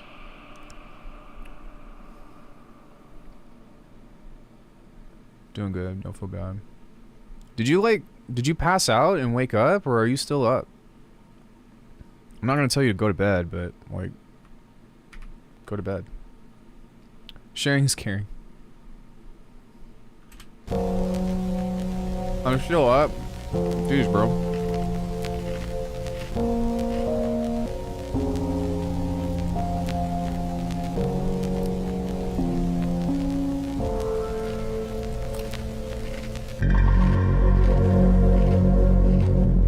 Minutes till bench.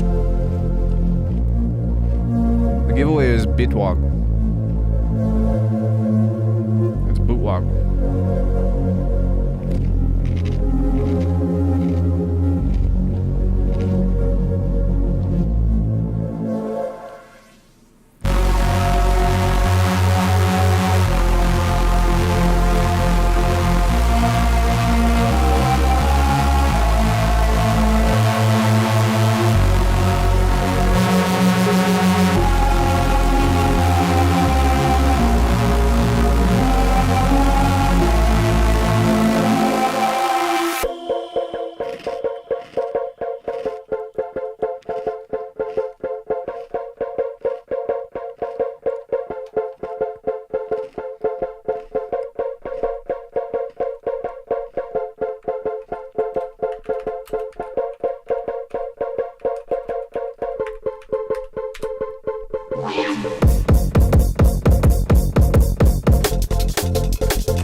Seem hungry. I know what I want for dinner. I am hungry. I'm very hungry.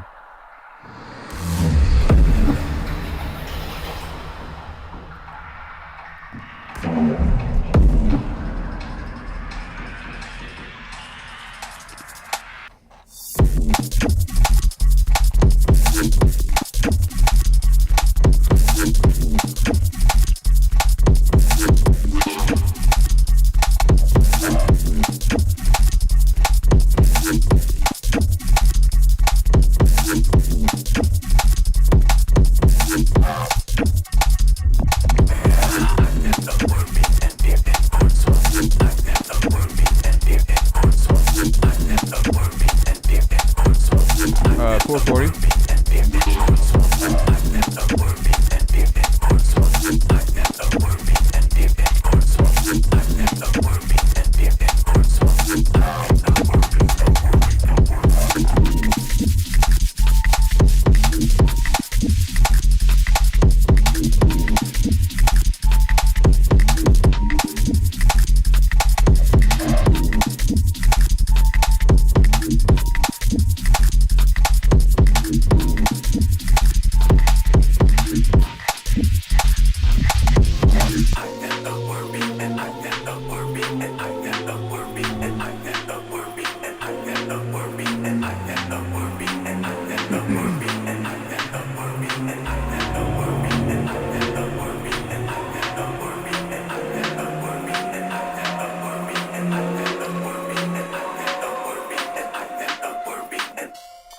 So, yeah, I don't have anything written for this, but I have the section planned out. And then I've got part 2 to this, just as for fun, just because I made it kind of by accident. A Skrillex collab, I'd probably disappoint him, to be honest. But, honestly, I shouldn't be saying this online, but actually that's not true. I've done it on stream, but I've got a couple of I plan on finishing the collab that I have with Zane. I would love to collab with Aiden. I would love to collab with Lee. And I think that if I did that, as far as a means of working with people, I'd feel pretty complete. I would love to do, I basically I want to collaborate with all of the people that have taught me. So I'd love to collaborate with Frequent. I'd love to do something with Copycat. It's not going to happen. Nothing's planned. We haven't talked about anything. But there's also kind of a matter of I'm trying to get ready. Does that make sense? Like yesterday, I was listening in on when you all were talking about box. Wait, was it Musab talking about box? And I think that he was saying that working with Betty was really cool to see all the ideas and then help that person with their shortcomings, if that makes sense. And I feel like I'm in that same position to where I think that I have good ideas, but I still think that the execution aspect needs a ton of work. And there's lots of things that I'm not aware of, lots of things that I could improve on, all of that, in order for me to be ready to actually make something with those people that I would want to in the future, and I want to collaborate with other people too, but that would be that would probably be the most fulfilling thing as an artist, is doing some kind of collaboration with the people that have taught you. I think that is the most validating thing. I don't know. What do you all think? What is the most validating thing that you could possibly do as a music producer?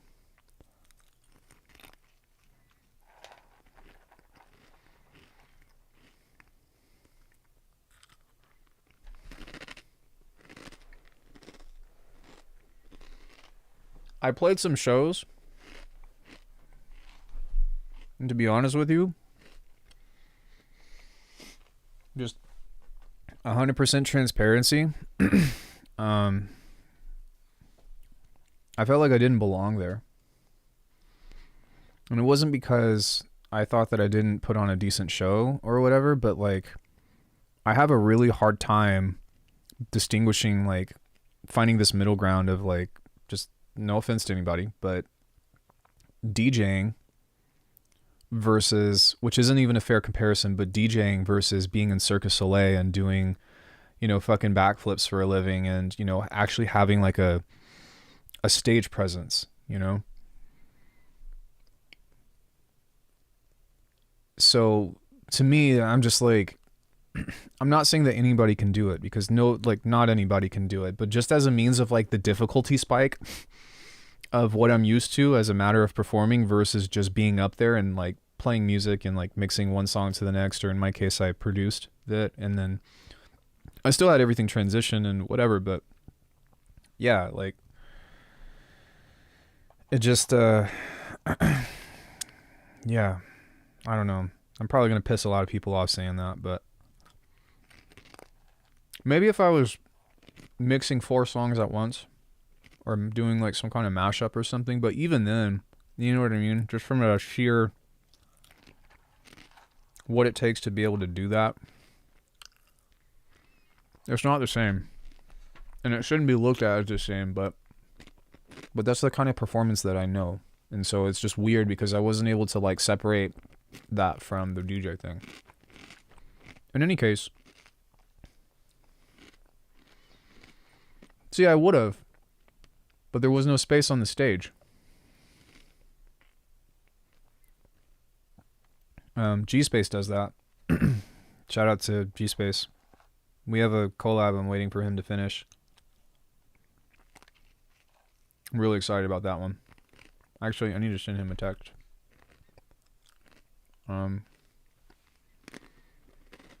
That was super validating. Especially the way that I like the way that collab worked out. That was super validating as a means of like, okay, maybe I have some kind of clue about what I'm doing. Yeah, it's okay. But yeah, I don't know. It's interesting, and yeah, I don't mean any means of disrespect or anything towards anybody that does DJing for a living or that has been, you know, practicing for years or anything of the sort. Please don't take it as such. It's just I have some kind of cognitive dissonance with how I understand DJing. I'll be the first to admit that. That being said, somebody called me out, and well, they didn't call me out, but somebody left a comment saying that, let me find it. Choreography? No, but I do make music to go play at the gym. That is why I make music. Well, a primary reason why I make music. Because I like to make stuff to trick to. Let me find what this guy said about me. I'm not going to pull his name up because I don't want people to, like, you know, I don't want to dox him. But I will read exactly what he said.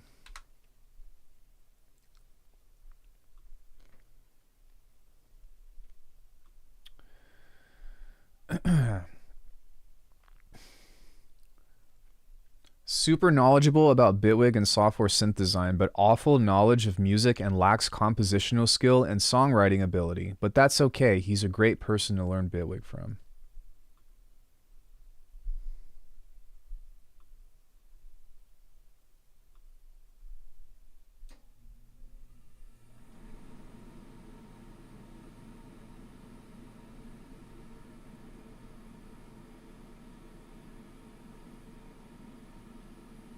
What? The fuck you say to me? As a jazz snob, I actually, if I could make a guess, it's probably a fucking techno producer.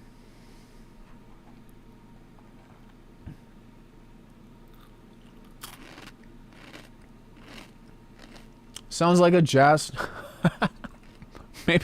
Maybe it is. Since both of you said it, maybe that person's in chat. So I'm not going to call that person out and be like, you know, hey you, I hate your guts, and like try to start a beef, but more so as a means of like, this is my response to people that say shit like that to me.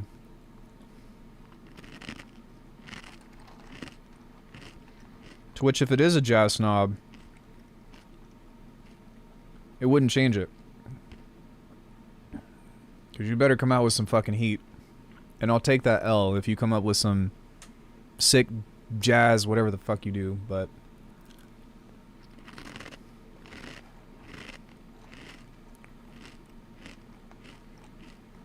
it's not easy. I'll tell you that much.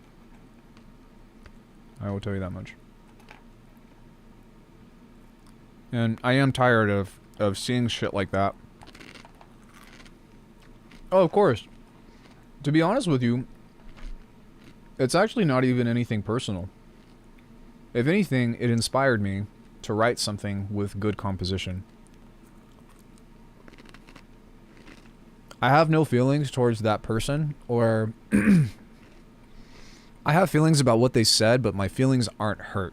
Does that make sense? It was more of like, okay, I'm going to prove you wrong.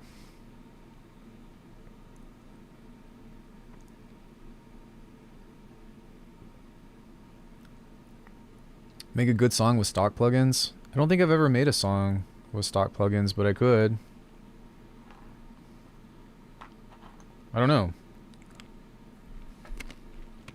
I mean,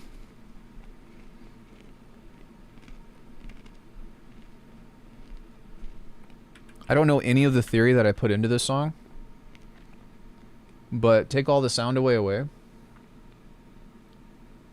Yeah, opinionated hobbyists. Yeah, true. Well, it's gonna happen, right? Right. So this is an example of like me writing something that's not super technical. Mean comments or tech messages are the best fuel for art. They can be. They can also, I don't know, sometimes mean comments can be really fucking mean.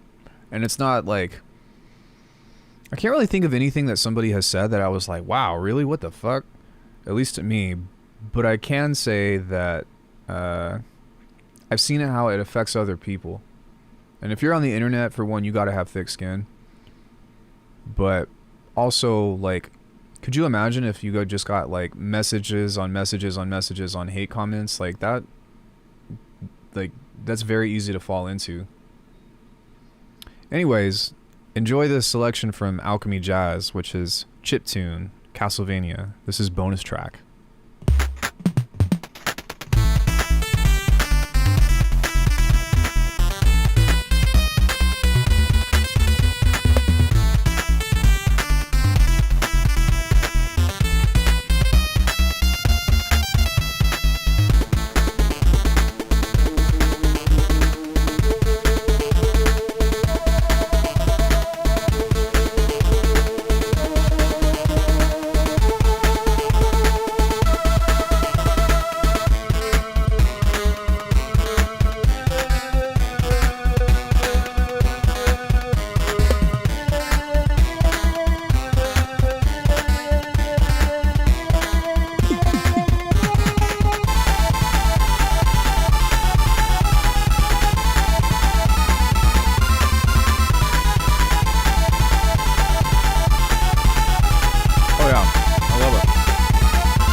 Love jazz.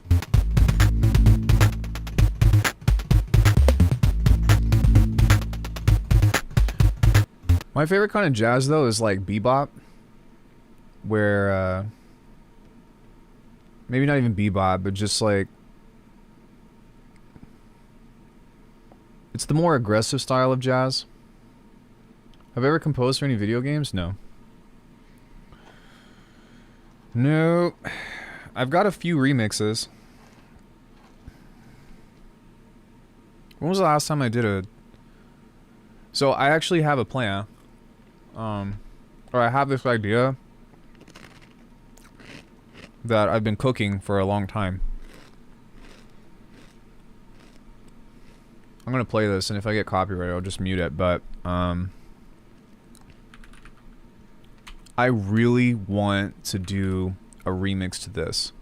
This fucking song from Sonic Spinball is such a banger that, like, I keep thinking about how I'd want to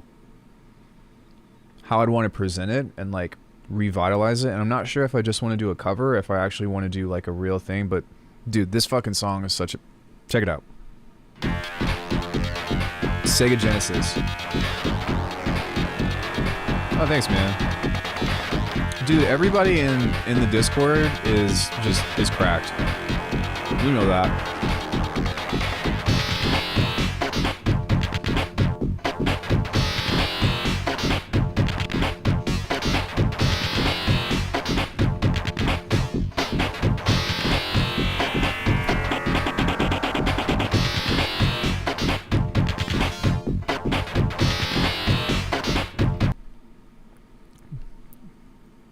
Modernizing that would be so fucking sick. Especially making like, I don't even know what genre you would call this because it's not technically breakbeat. It's also not like old hip hop, but I'm just gonna call it bounce. But the bounce on this track, and this was in like 1994. It's fucking crazy. No, I don't know. I definitely want to learn actually more jazz stuff, particularly like bits and pieces of jazz theory, but as of now the big goal that I've been trying to figure out is honestly how to make drum and bass bangers. So I did a 30-day challenge, and not only did I do a 30-day challenge, but I've also got 11 years of, you know, music behind that, and I'm just now starting to be like, oh, I kind of get it. Kind of. Would I ever, you know, release this? No, but doesn't matter if you don't release music anyways. You just make shit. So, yeah, I've also got the second part of this, which is just more of like a... Would you all consider this to be liquid drum and bass? I wouldn't say so. It's just, I think it's just drum and bass. Like, fucking classic. I don't know. It reminds me of Live on Your Smile from Ivy Lab.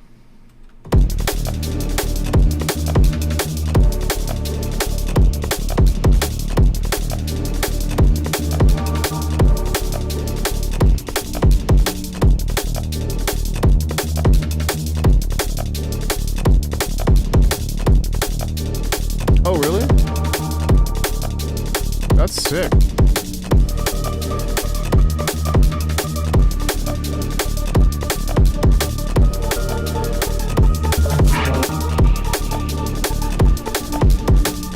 Yeah. Noise Thursday later. Same vein as this.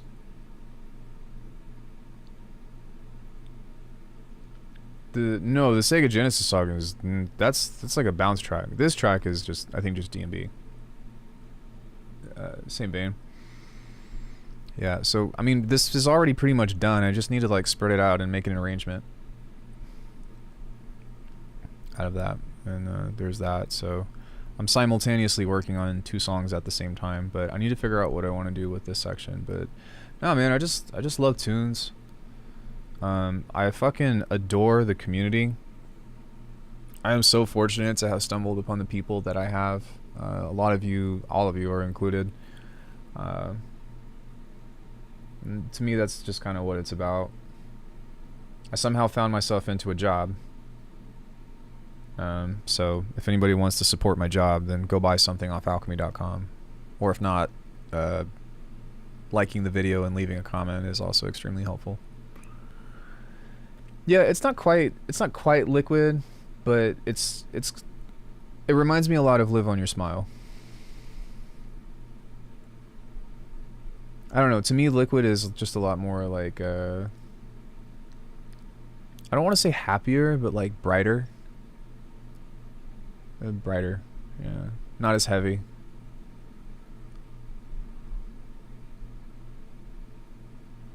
But yeah. Does anybody have any questions? You guys surviving with the last few days of the 30-day challenge? We are almost done.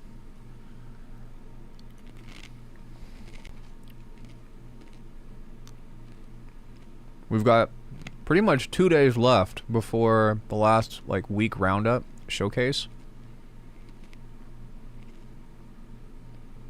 Yeah, sick. But other than that, I'm kind of just chilling. I'm glad that this 30-day challenge is coming to an end though, because I need to get back to uploading videos. May was rough. May was rough. How am I doing my sidechain processing? It's something that Chi gave me. And he's changed it since. But he made some kind of wizardry in the grid. I don't really know what's going on, but he was like, yeah, don't use it anymore. And I just haven't found something that I want to use differently. But it's basically volume automation, long story short.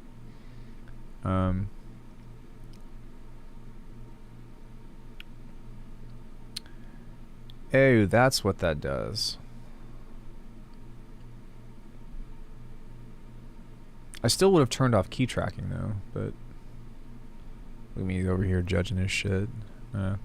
Yeah, I've just kind of found it works and stuff. I don't know. Sidechaining has always been kind of weird for me. What I used to do was just use a tool. And then just find the fundamentals to do a fresh reinstall on my DOS so I can add new projects. I'll join the next challenge. I think like the next challenge that we do is going to be a lot more doable. But yeah, I'll just go to fundamentals, which is just the kick and snare, and go pre, and then this will duck this. But I don't know, I can never get it right with how I wanted to do that, and I wouldn't recommend doing this if you're in Bitwig. And then another thing that I used to do was with transient split. So what I would do is I would just sidechain, I would do the same sidechain thing, but I would just isolate the transients on this. So I'd have a group like this and go here and go mute. So that way whatever was coming through here on the fundamentals, it would just take, you know, the initial hit of that. But this introduces a lot of latency, and so I would not recommend doing that. So I should probably take that video down of like, this is how you sidechain. I feel stupid, but everybody makes mistakes. Yeah. I don't know. I think the next piece that I want to do, aside from writing the drum and bass 30-day challenge, is I need to figure out what to do with this section here. The other thing that I was going to say is that we're actually getting ready to go through an overhaul with the channel. For what it's worth, I'm about done with sound design tutorials. I literally have nothing else to teach you. I have nothing else to teach you about sound design. What I will say though is that I'm going to start making videos about case studies for call and response. And I have an editor. I think that this person is going to help me out quite a bit. I think that they're going to do it for a pretty reasonable price, and I feel really good about it. So I'm tired of like, oh, sound like this guy. Sound like this guy. And what I want to do is I want to be the person that helps you be like, oh shit, this is how I make music. This is how it's done. Oh, I want to make drum and bass, whatever. I want to make this. I want to make something that sounds compelling. I want to learn about how to be creative. I want to learn how to cultivate the fundamentals of whatever. And yeah, I want to, as far as like being an educator, like I want to teach you how to write better music. And this is something that not a lot of people are talking about on the internet. Well, they are, just not on YouTube. Or if they do, it's so bare bones that it's like, you know. So I don't know. I'm actually curious, as I'm like, part of me wants to do the most simple approach, so that way people can actually like, deep dives in composition-based music seems to be the way to go. That's kind of what I've been doing anyways, right? How to make anything out of anything, how to find musicality with your environment and like, you know, turn on that style of thing. How to audiate for bass music. You know, I don't know, just hard questions that are difficult to articulate. The only problem is that, honestly, I have a hard time getting people to watch this shit. So A, I need to be a better teacher and more enthusiastic. And B, I need to make the videos more entertaining. It is what it is.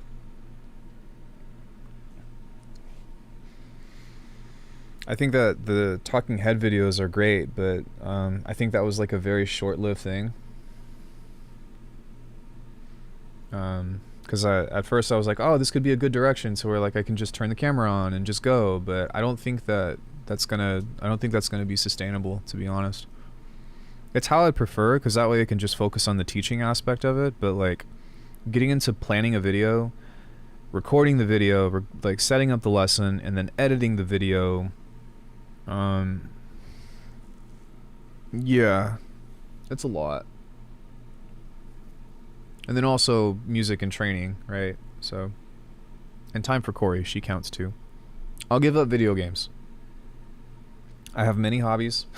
I'll give up video games for that, but I will not give up time for training and music and Corey time.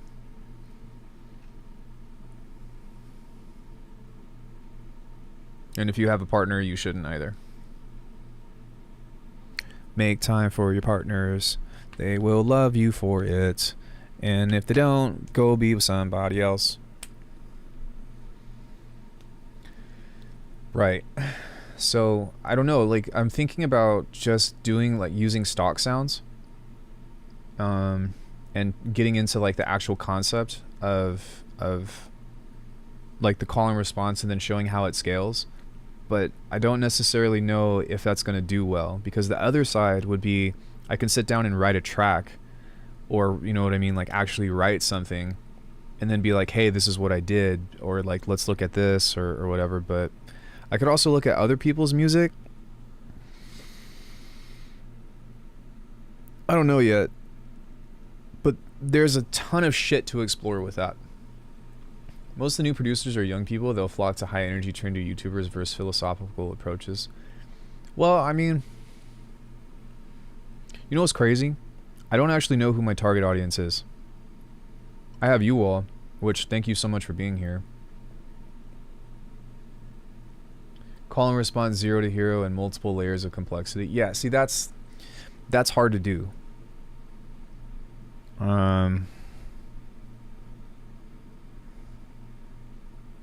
I guess, or maybe something, well, fuck, I don't know.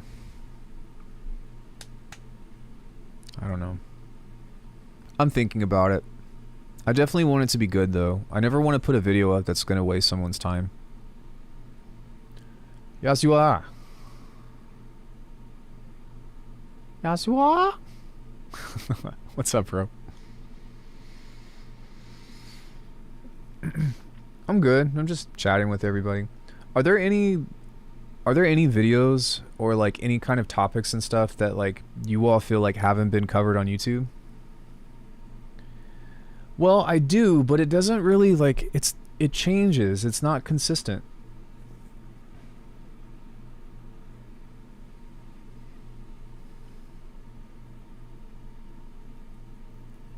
Exactly. My current audience is extremely varied. Except if you look, guys, I'm sorry, but if you're trying to come into this chat hoping to meet some hot girls, about 0.5% of my audience are women. So you're better off on Tinder. That being said, Corey does come on the channel quite a bit. And this is a place that is welcome to everybody, but just probably not gonna meet a hot girl or a girl in general on my channel. You're home to a lot of I like unconventional music production, guys. I would say a video I can watch on my phone is the best kind of video. 10 minutes and a good listen with some visuals here and there. Yeah, that's kind of like what I'm thinking too, is like shooting for the 10-minute mark. But I'm wondering, like, what isn't out there? Like, what hasn't been talked about? Like, what hasn't... Hi, everybody. What hasn't been talked about in a way that's Like, or what can we visit and go deeper into? Because like we explored the fuck out of Neurobase. Corey's the 0.5%. You're probably right. She's great. There are people with hopes of meeting women on here. Probably. Could you imagine? Hey, yo, what you doing later tonight? You trying to go to the club and pick up some girls? Nah, man. I'm gonna pop into Alckemy's channel. I heard that there's some... Never mind. I just tried, was giggling. Like, there's a lot of breakcore and IDM guys on the Discord.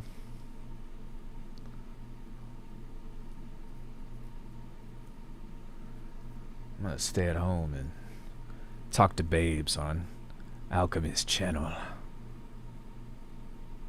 You hadn't seen the kind of girls that come on that stream? Are you kidding me? Meow. Meow. No, I'm just kidding. Just joking. Make it happen. What's up, babe? Can I share? No, come on. Don't take it too far. Like, you gotta, like... You can't say shit like that. It's like... I joke about this with... I never say this to her. But as a joke, when we're talking about people picking up girls... Nice shoes, wanna fuck? Here's a video idea. Do one about Discord as a platform tool for music okay.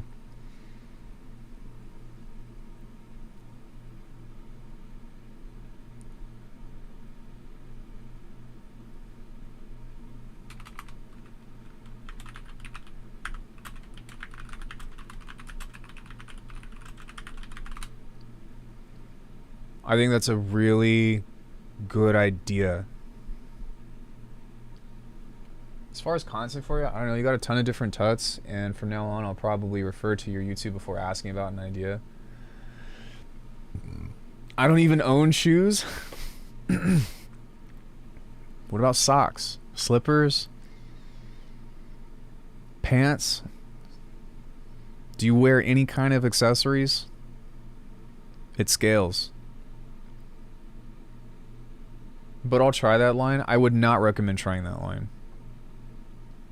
Had a bit of a rut the past few days in writing, but realized it was just me thinking I can't. Right mind state is huge for me to be able to produce.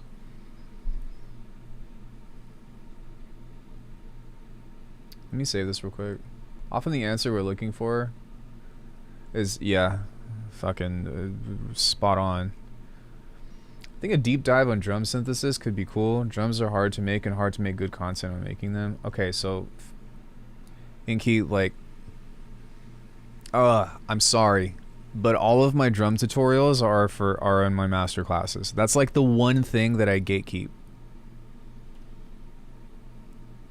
However, I do all my drums from scratch every stream. Well, I didn't make... wait. No, I did... Yeah. So, if you scroll back...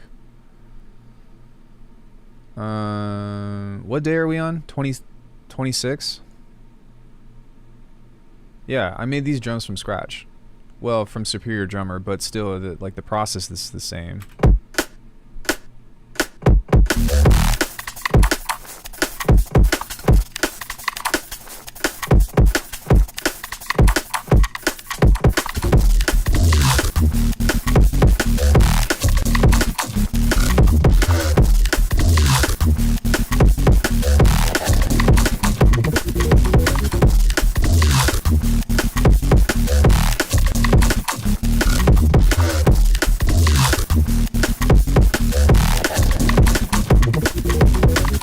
Yeah, this was today's submission. But I mean, generally speaking, I do everything from scratch. It's weird, like, a lot of people say like, hey, do sound design in a separate session, but for me personally, I like to use, unless if I'm feeling like really lazy, then I'll just pull from rolling sampler. That being said, I like to use sound design as a means to get into production. So it's almost like a ritual. And the faster that you get at sound design, like the I don't know, it's weird. Like there's so many things that started like connecting together. Like I can't tell you how valuable it was doing lessons with Chi specifically, because watching how he worked and how he started connecting stuff, I was like, oh my god, this makes so much sense. And it was like immediately applicable to what I was already doing. I was just missing this like one thing. But now I'm less so married to any process other than having the skill set of how do I turn something into something musical, anything, whatever. And that is, I've got a video about this, about the most important skill I could teach you, but that is the most important thing for me, is how to turn something that is kind of abstract or whatever into a musical idea. And so, you know, one of the easiest ways is to just find a loop.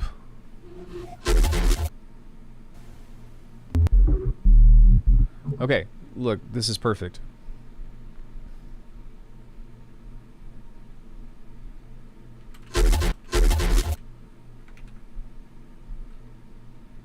So without doing any design, we'll just take this.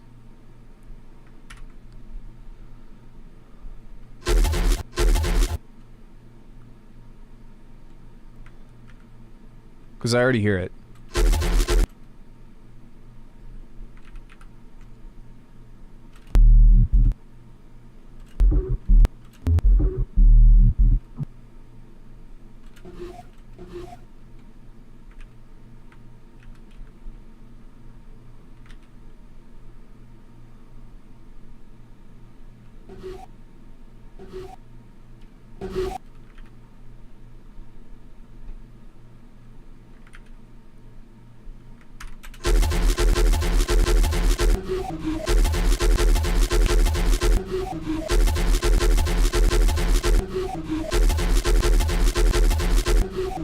Like, is it the coolest idea? No, but like, you get what I'm saying? Like turning shit like that into just something. But when you have the means of like taking it a step further and then being like, okay, let's actually morph this into something completely different. So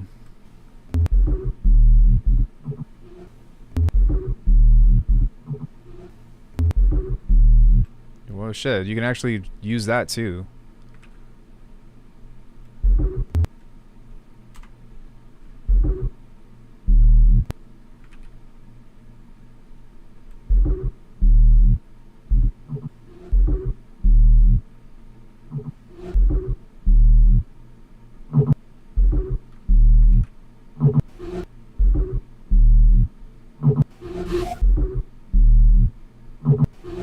This is why call and response is so important. However, Betty Crocker of beat making, I would say that's Chi. I do take a lot of inspiration, but that's Chi. So,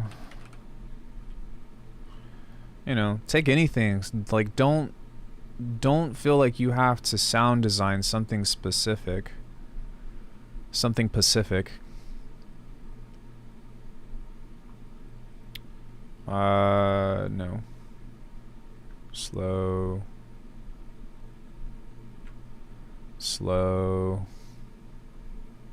Knit. Fuck.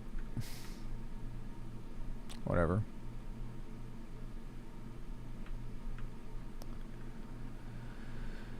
Whatever. So yeah, you get something like this, you toss on infiltrator, toss on some distortion. Who fucking cares? Like, just make sounds.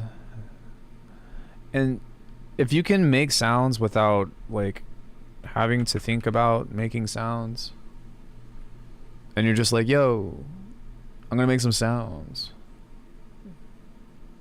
Like, what are you guys doing today? I'm gonna go to the club. You trying to roll? Like, nah, man, I'm gonna stay at home, make some sounds. It's like, just make sounds.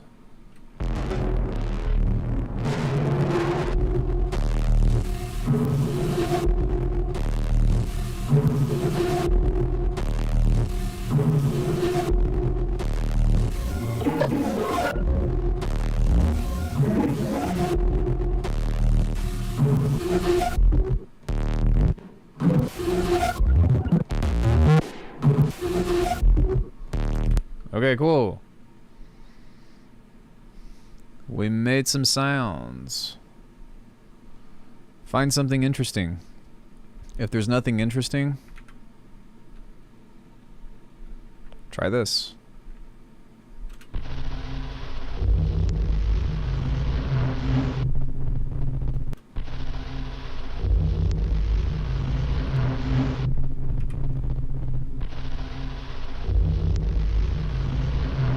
See what I'm saying?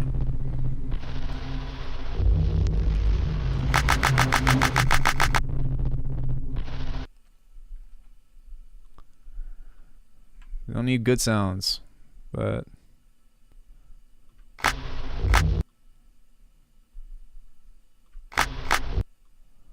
what am I doing here?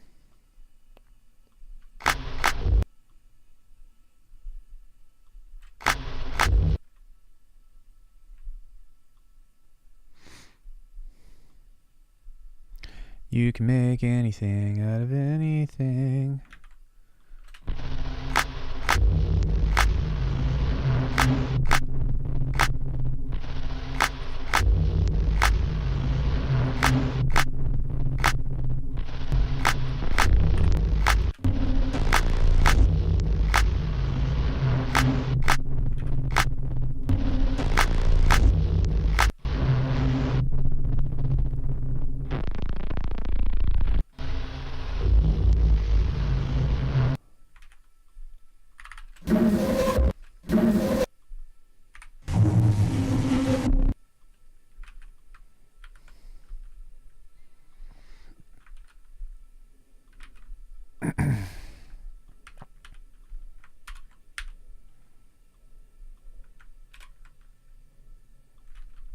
Basically, the track starts to write itself.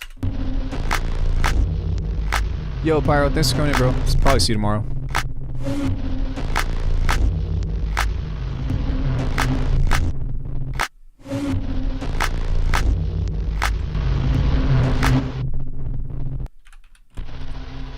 So wait, we need percussion.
Are alternative to call and response that are effective, or ways to think about, explore the edge of what is being done? Well, call and response is just, in my opinion, is just another way of saying contrast. So it doesn't have to be call response, but call and response means just having things that are in opposition of each other, or things that create a difference in what it is that you're doing, you know? Easiest way that I can explain that.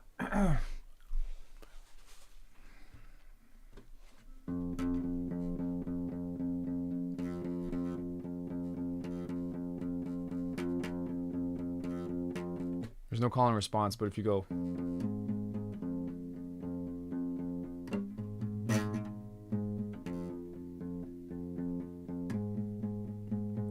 but you can go,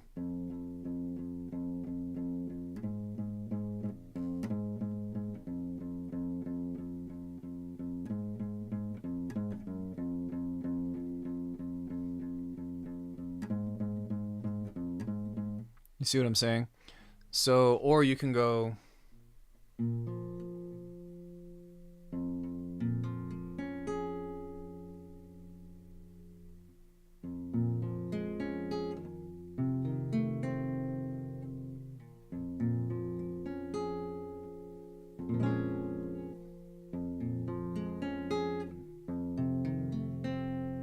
or you can go,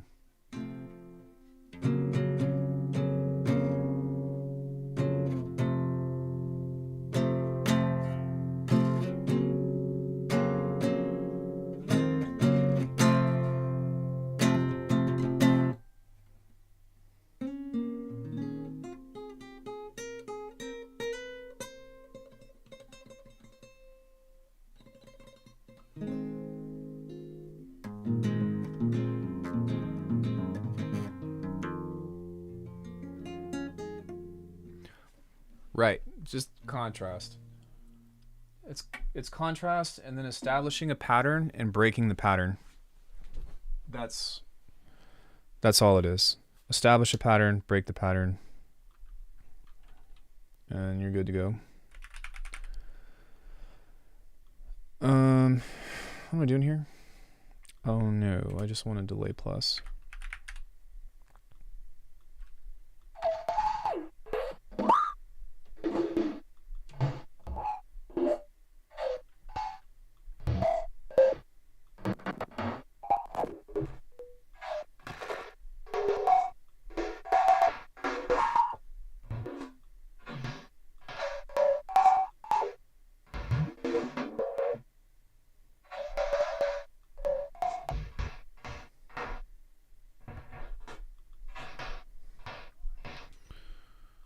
So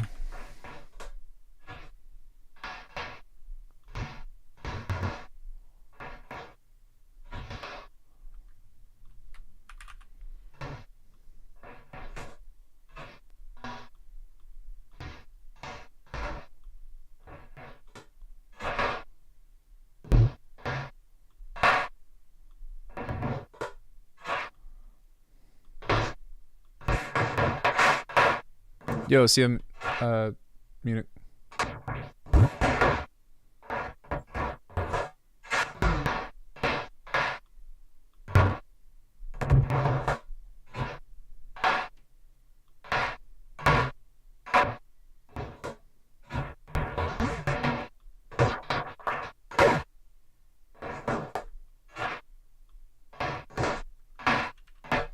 So anyways, creating something like that, right, is at least a little bit closer. I feel like there's something that I'm forgetting. This is why I record shit, and making percussion and stuff. But now that we have something like that, we can find something here.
have a catchy drop beat.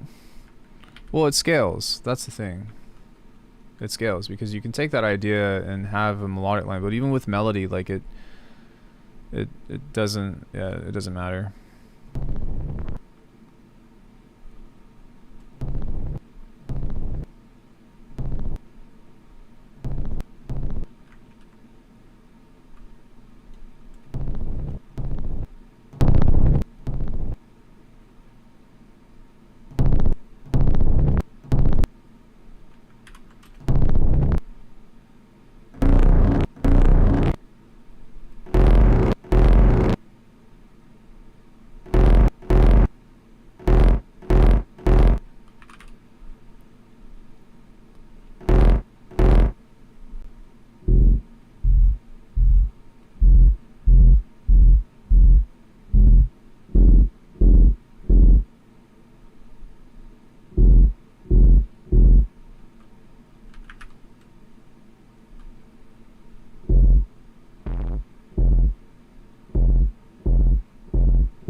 Wow. Wow, wow.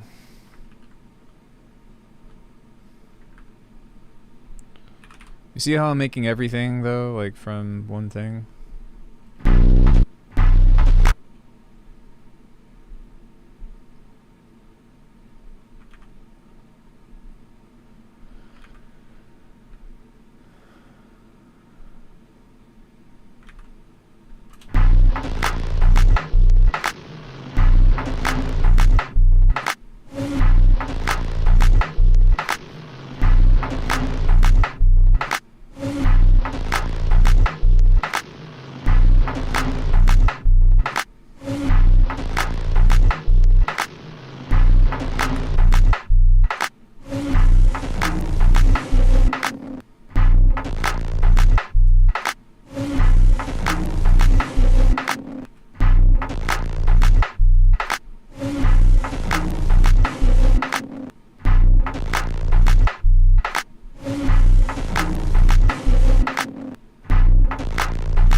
We can make kicks and snares out of this if we want to, but for the sake of not wanting to, I'm not going to.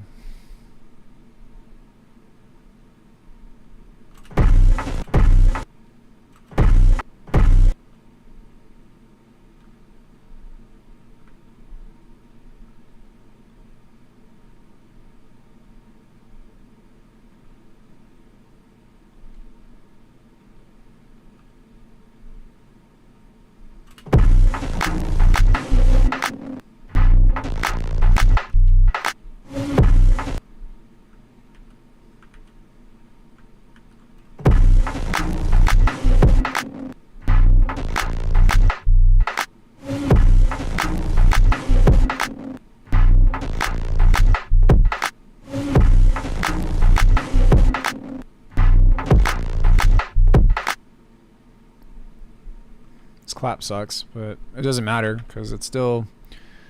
Don't worry about it.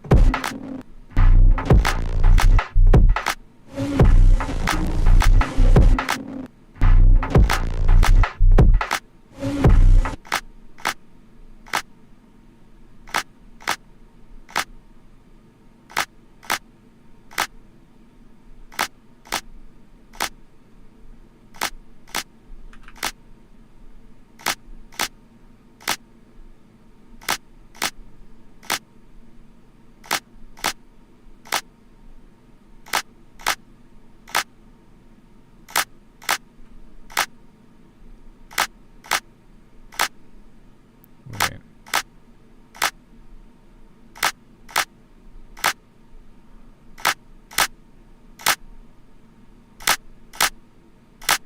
There we go.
Fills in the equation of the main column response.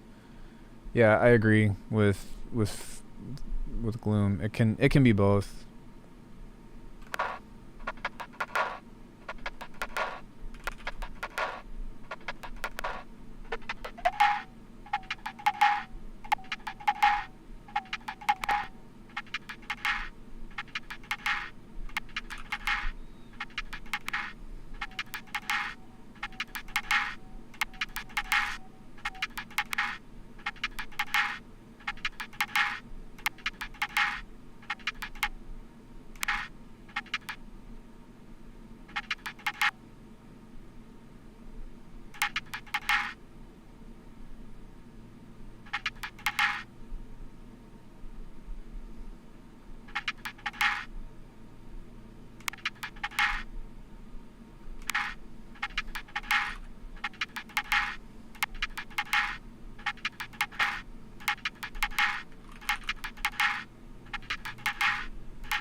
mean though? Like, so I mean, just as a means of getting something up and going. It's like use anything.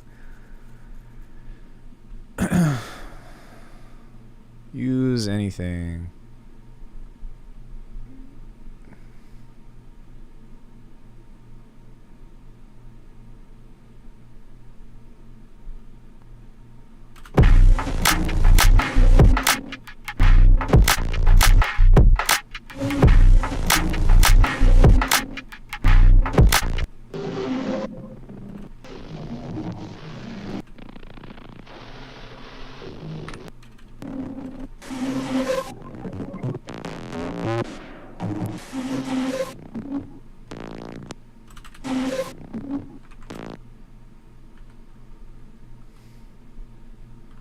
Because the thing is like,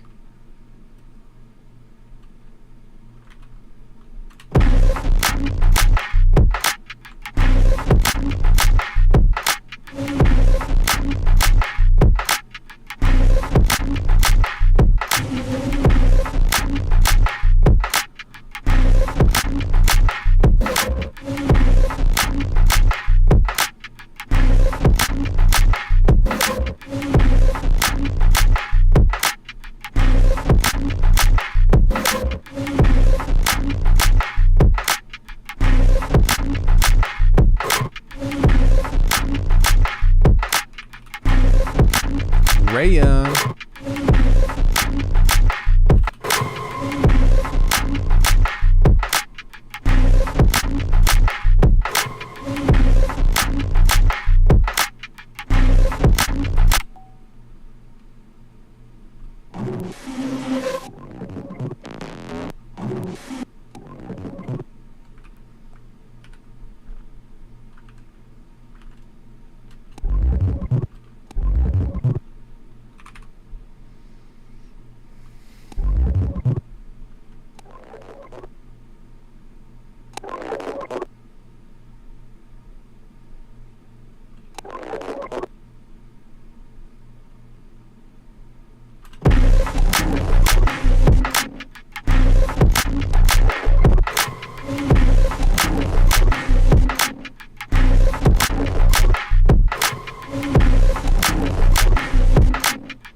At contrasting lengths also. Well, there's also different kinds of call and response, right? So like you can have a call and response with the music, you can have a call and response with the basses, you can have a call and response with the drums, but then you can have a call and response between the drums and the basses and with the music and with like, so all of these like micro interactions is I guess what I would call them, you know.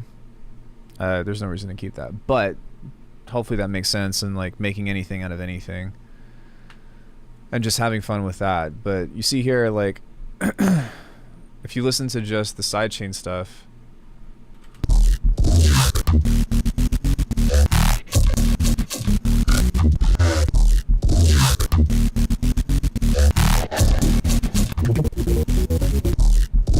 right?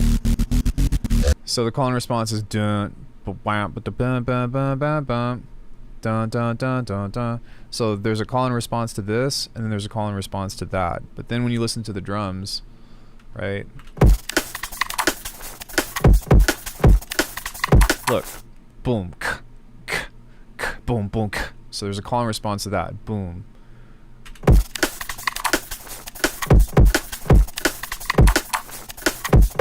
But now we changed it. So we have A, B, then on this part we have A,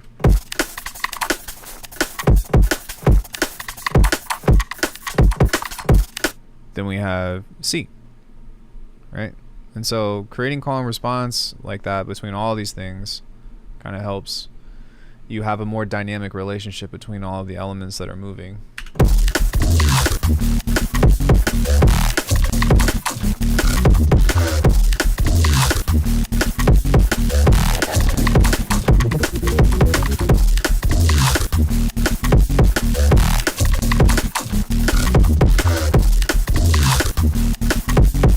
Well, that's why audiation is so important, right? So spend time outside of the DAW, like practicing, you know. Practice in your head.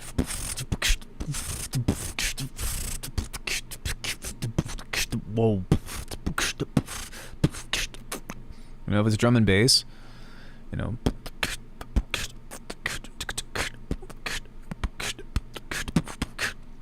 Call and response. Then you start doing like bass stuff, right?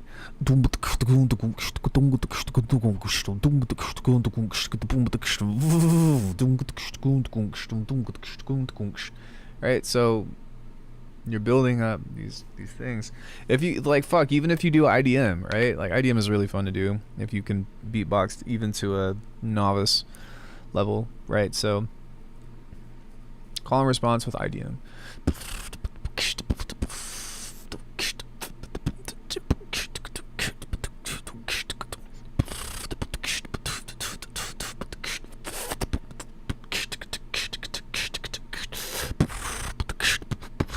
You get what I'm saying? So like, it still applies. Still applies. Yo, what up, Cole? And that's kind of where you want to start thinking about developing call and response. You know, even if you can't exactly even if you can't get the sound exact with what you want. I talked about this in the video that I pulled up, but it's movement, right? So you talk about bass phrasing, right? Well, as opposed to, you know, let's say you're doing a rhythm thing. Wait, hold on. Right? Well, the blah could be anything. You know, it could be a whoa, it could be a whew, it could be whatever, but it's the motion that we're trying to capture. But now if you're like,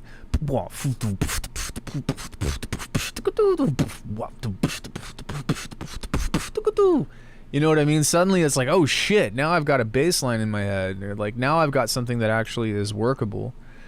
But like, yo, like, the power of audiation is so fucking strong. It is so strong, especially when coming up with main ideas for riffs.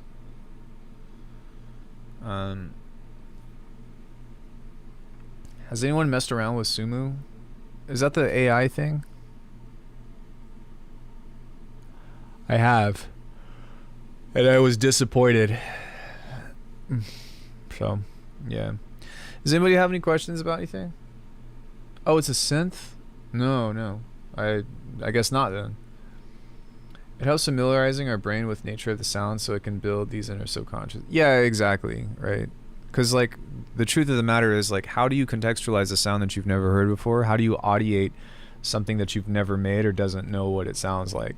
So instead, like, the only thing that you can really do is audiate the motion and the placement of the rhythm. And once you have that, you know, because if it's a melody, you know, if it's something that's tonal, it doesn't fucking matter.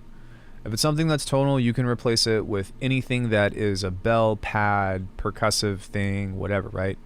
Because it's like it's the same shit. The sound doesn't matter. But if it's like a bass phrase, you know, it's like, you know, or if it's something that's a motion that you've never heard, like you gotta have you got to practice as well. You know, that's why like none of this stuff, like this is supposed to be hot garbage, right? And that's why I was giving that person shit at the beginning of the stream that was like, "Why you can't polish a turd, you can't whatever."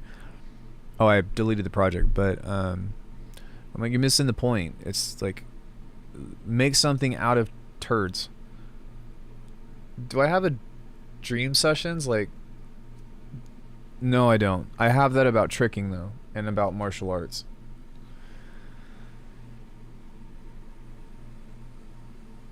I know what you're talking about, and no, I don't get that with production.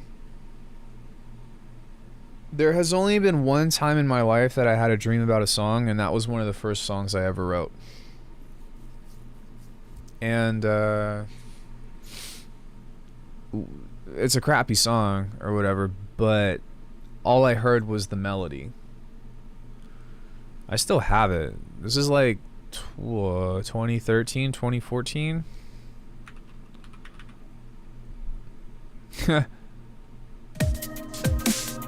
Yeah, this was 10 years ago.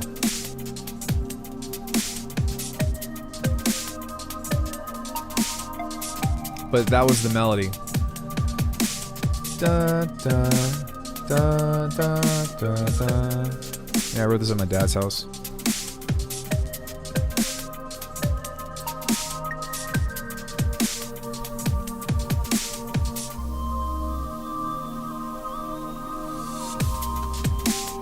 Yeah, I was trying to write some Metroid shit. Yeah. Hell yeah, Vengeance Syncopated. You gotta start somewhere. I get all that time with vocal melodies. I get that all the time. Most dream recordings are bad, but occasionally I get an okay one. Well, like if you practice it and cultivate it as a skill, like this. So the reason why this song is stuck in my head is because I've been thinking about this song for like 15 fucking years. Yeah, you're naturally inclined to melody. And I put it on hold while I'm doing this thing. But fucking...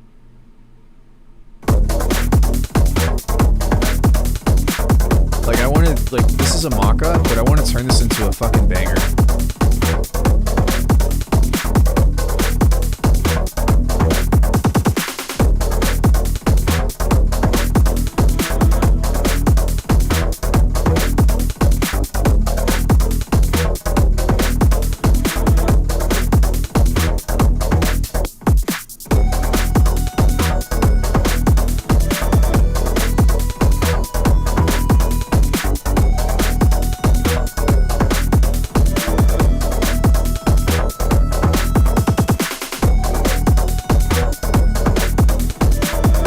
So that fucking do has like just lived in my head rent free, but also the breakbeat, and also like I don't know if I'll keep like that bass in particular, because I almost like I want it to be a little bit more serious and not so like 2000s-y, but I want it to be like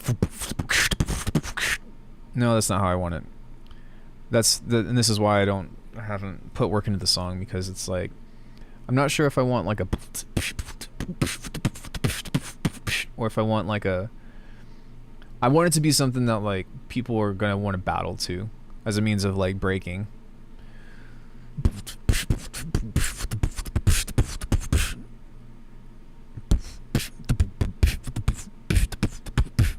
So yeah, I need to see. So even for me, like I'm trying to figure out what I want to do. I'm just gonna audiate it and figure out like what direction I want to take.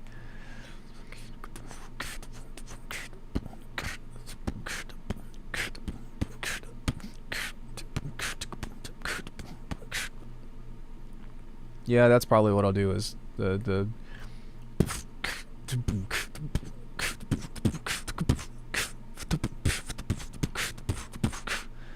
but with that bass line, I want it to kind of like I want it to be something that stabs, you know.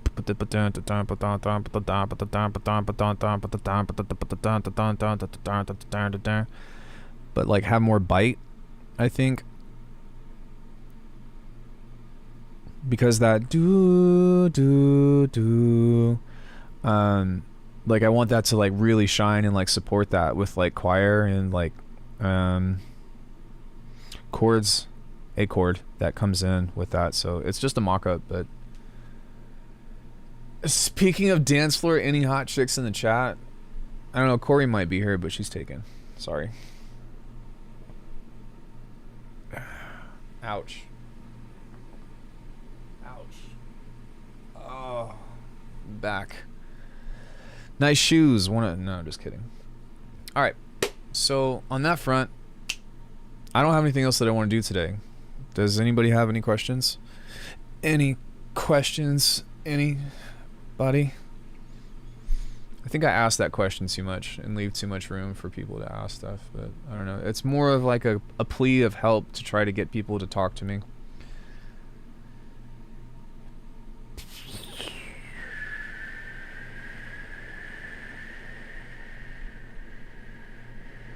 Nope. Nobody. Nobody. I gotta get back to cleaning up some tracks. Yeah, for sure. For sure. Well, much love, everybody. Thank you so much for kicking it with me today. If you enjoy today's content, please consider supporting Alckemy.com. Sounds, book a lesson with me. I don't know. Help me keep this thing going. I don't know what the next pack I want to do is yet. So we'll see. But as the 30-day drum and bass thing is coming to a wrap, I've got a song that I'm working on, happy with. I'm going to wrap that, and then I'll probably get back into some sound designy things. So, yeah. On that front, much love, everybody. Have an awesome rest of your evening. I will see you tomorrow night. So, about this time, actually, tomorrow, I'll be starting. So, bye, everybody. Have an awesome rest of your evening. Goodbye, everybody.